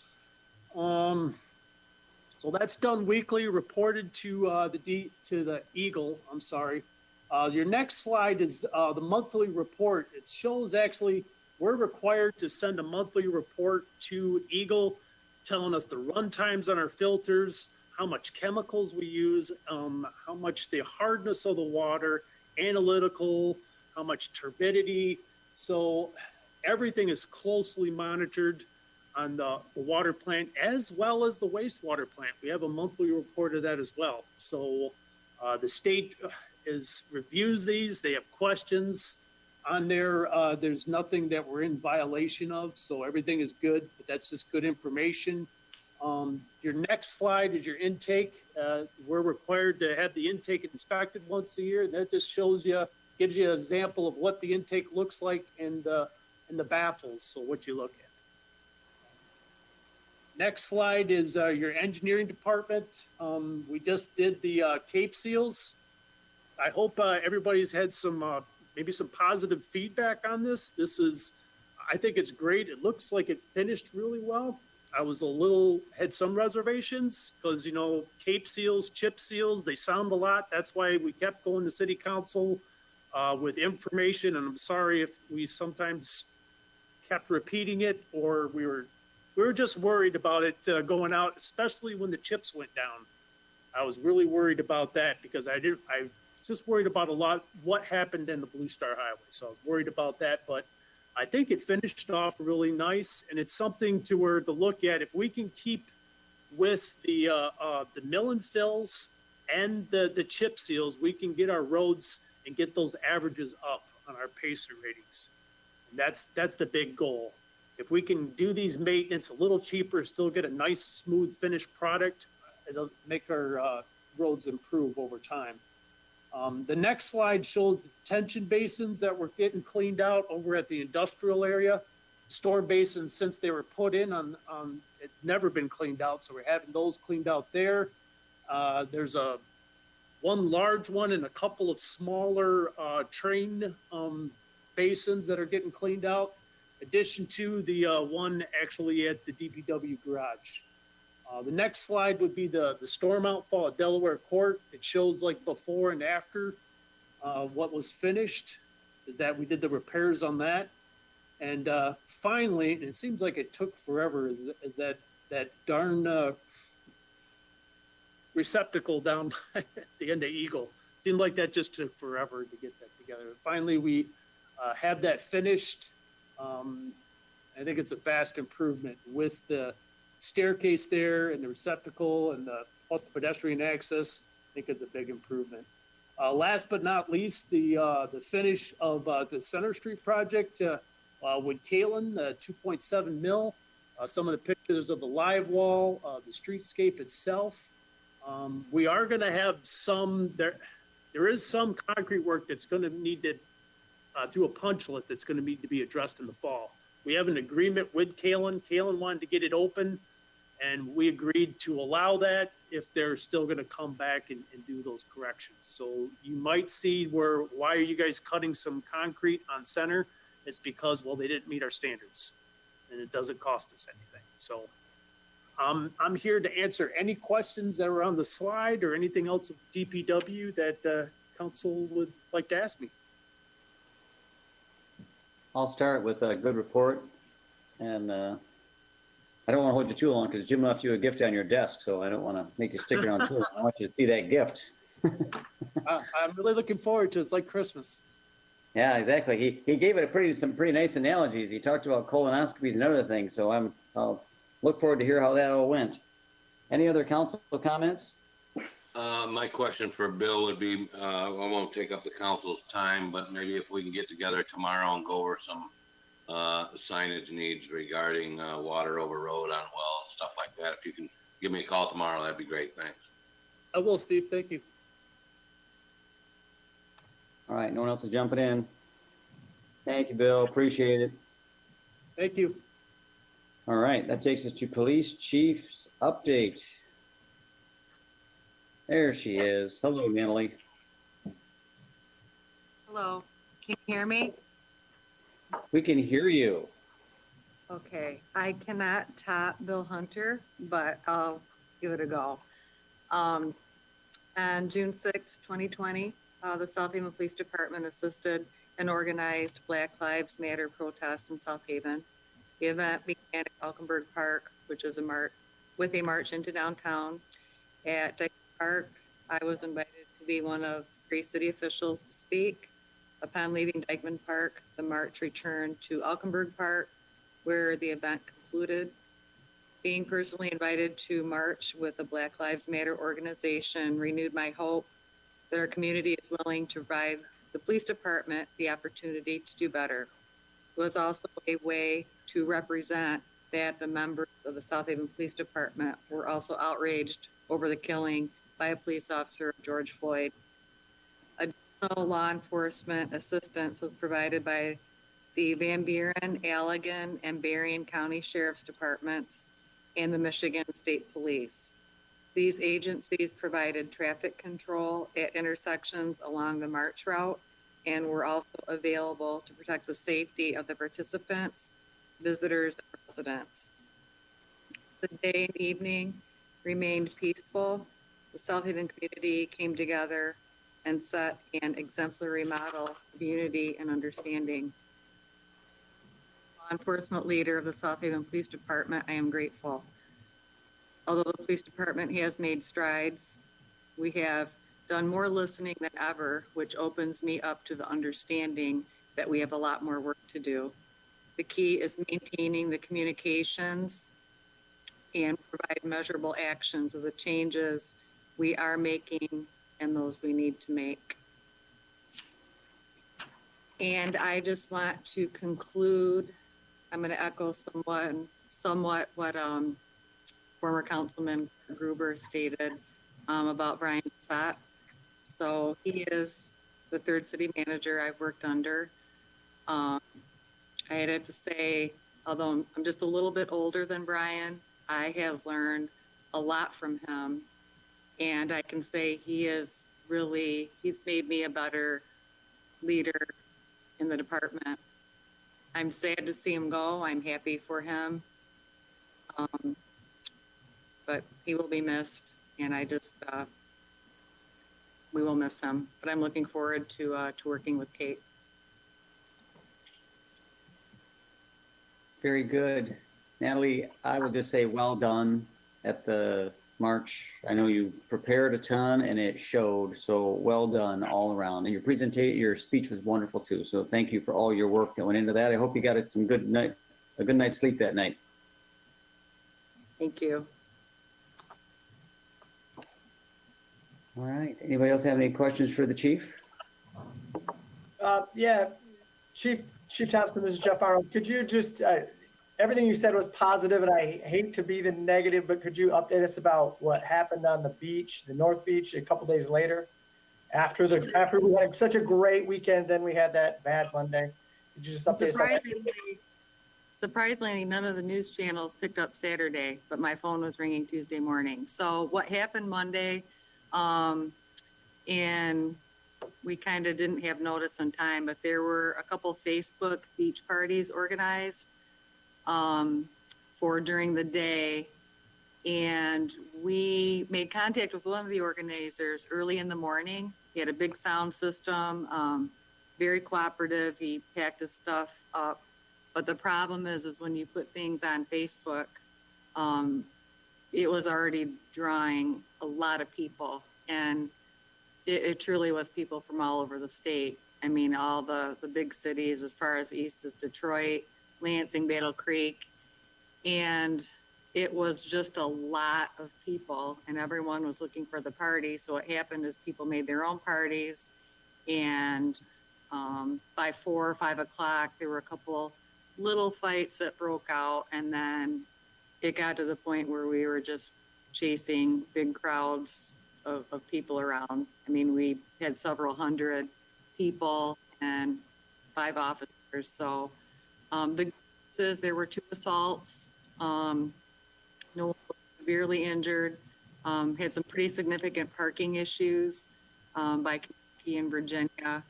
And then unfortunately later that night, there were shots fired on Fruit Street. But with information we have at this point, I don't believe that was related to any of the the individuals we dealt with on the beach.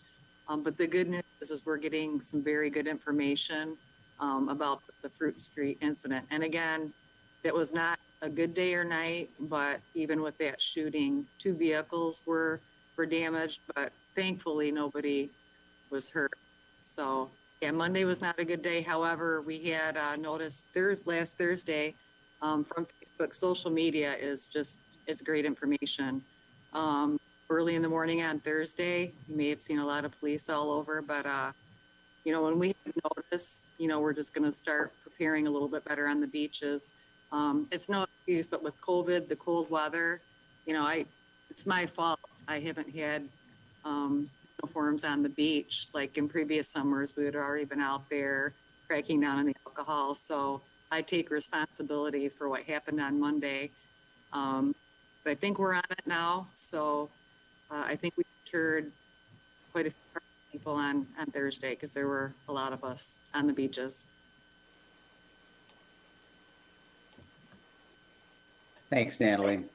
Yeah, thank you. All right. City manager's comments. Well, I'll just keep my comments very brief. I just want to let everyone know that we are going to have Broadway and Monroe being striped tomorrow. So Tuesday, expect to have Monroe Boulevard and Broadway being striped. Also tomorrow, you may see some filming being done around the Black River Park area and Black River. Das Boat / Meat Eater will be filming tomorrow on those locations, getting some B-roll and some other action shots. So just be ready if you see somebody filming. It's been approved. And then my final comment is I wish Brian the best of luck. He's been awesome. As I like to say, he's been the okayest boss I've ever worked for. So kudos to you, Brian, and good luck in Berrien County. Thanks. Mr. Mayor, just real quickly.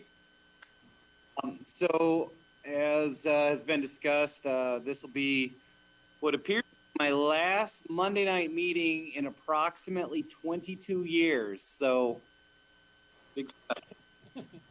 With that said, I want to thank the council, thank the past councils I've worked for, and most especially thank the team here at City Hall.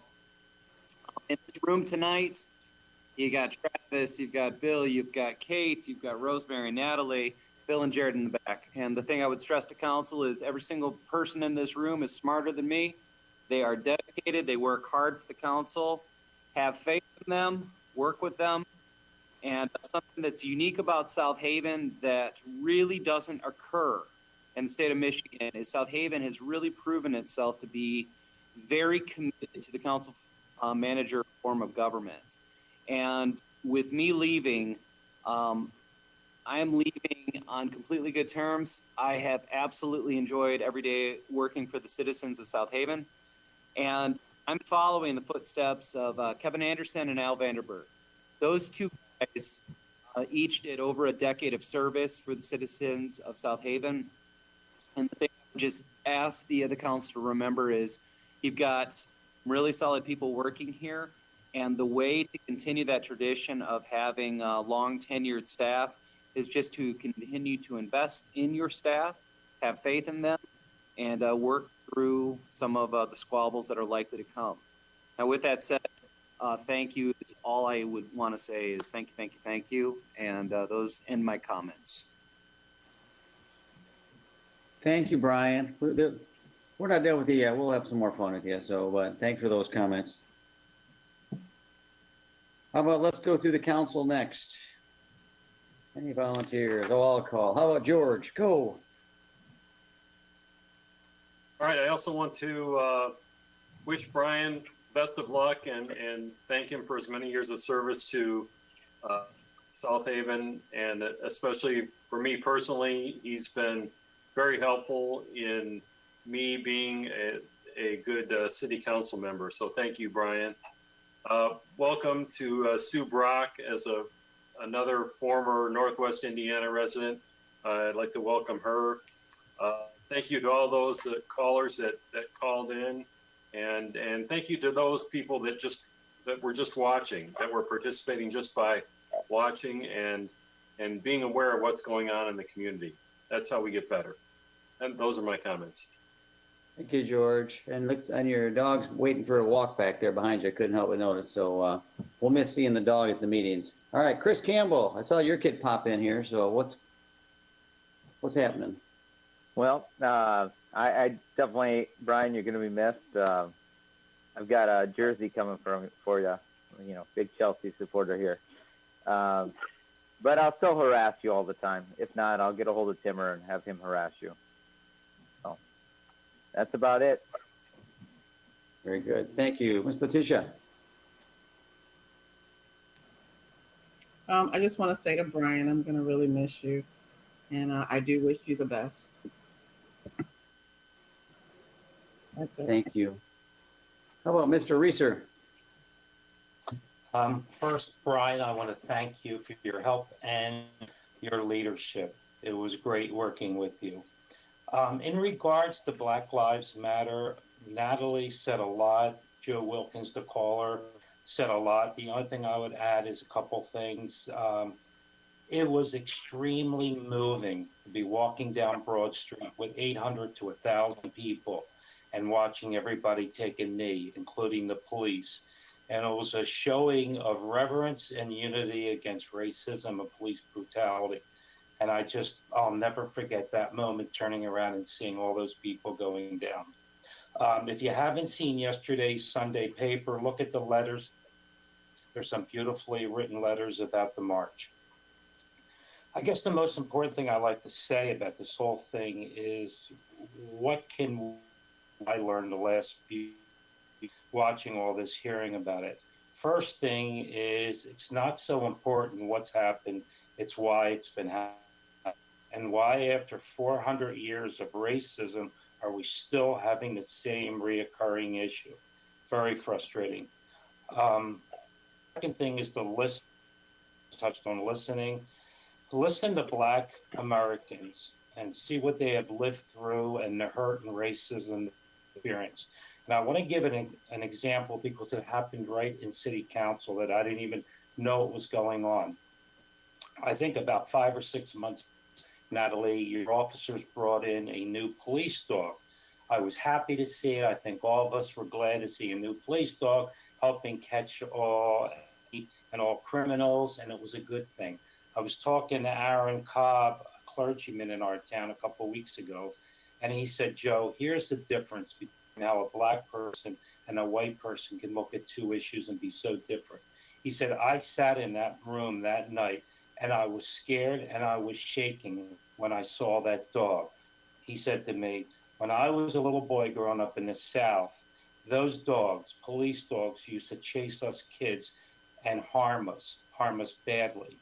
That's an example of the difference. And I don't know how I could ever possibly understand what a Black person in this world, as opposed to myself, but I can surely listen and try to understand. The last thing I just wanted to say, and I got TV from a Professor Dyson, a Black professor, and he was asked a simple question: what can I, as a white person, now that would make a difference?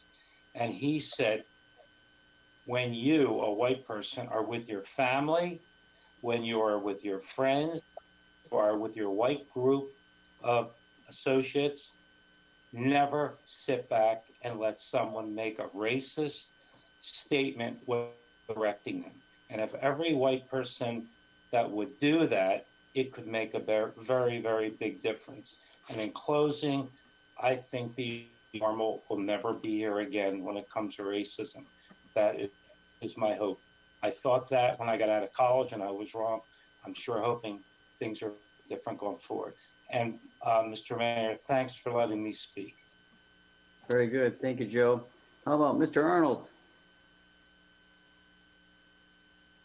I just want to echo a lot of what's been said. You know, when I went to Elkenberg Park that day, I couldn't see all the speakers, but the messages, all the messages were great to hear, important to hear. It was a great event. It's sad that we still have, you know, what happened in Atlanta 2 days ago. you know, but at least in our little corner of the world, we're hopefully headed in the right direction. But it was a great event, and I'm glad that our city was able to participate in that. For Brian Doucette, when I got off the council 2 years ago, I had an eloquent speech in which I talked about how great he was and how hard it is for a head coach to lead a team of winners, and that's definitely Brian leading that staff, and that's what I take solace in. And I'm sad that we're losing him, but he is leaving us with great department heads that he mentioned, and so I know we're going to be in good hands. And it certainly is sad to see Brian go, but it's good that he'll still be our neighbor, and we can still watch the boys grow up and see Kelly, and hopefully now when he goes out in town, he can be a little more relaxed, that people won't be on him about all the different issues, and he can just have a nice day at the beach from time to time. So thanks for your service, Brian. Very good. Steve? I'll just say, because it's his last meeting before his departure, I'm glad he's going. Oh boy, I woke everybody up there, huh? I'd like to thank Brian for his service to the city, and he's served admirably. So thank you very much, Brian, and all the time you spent helping me out on city council. I'd also like to thank the city staff and the engineering and Bill Hunter's department for the planning for the temporary fix, or hopefully the fix on Dunkley Avenue. All their time and efforts of getting that to try and get that road back open. I'd like to thank the property owners in advance for their financial support, and I'd also like to thank them very much for their patience. With that being said, that's all I have. Very good, thank you. All right, I'll try to go quick because it's after 9 o'clock. Regarding the march, again, thanks to staff, everybody, it was really just a remarkable day. I think if you were there, I mean, it's hard to describe. I'm glad we were able to participate, and really, I think for us, it's a call to action. It's hopefully we can keep those lines of communication open, and we can truly come up with some actionable items that will kind of move that needle in a meaningful way. Just echoing, yeah, nice to see Dunkley on the move. Thanks for the comments tonight. Look forward to working with the neighbors down there, and thanks for their continued patience as we work through this. Center Street looks wonderful. If you haven't been down there, it looks great. The flowers look nice. The streetscape looks great. It's nice to see people out eating. It just looks really, really good down there, which is nice to see. Brian, yeah, sad to see you go. I get the privilege of saying I was on council when we hired you, and I get to watch you go.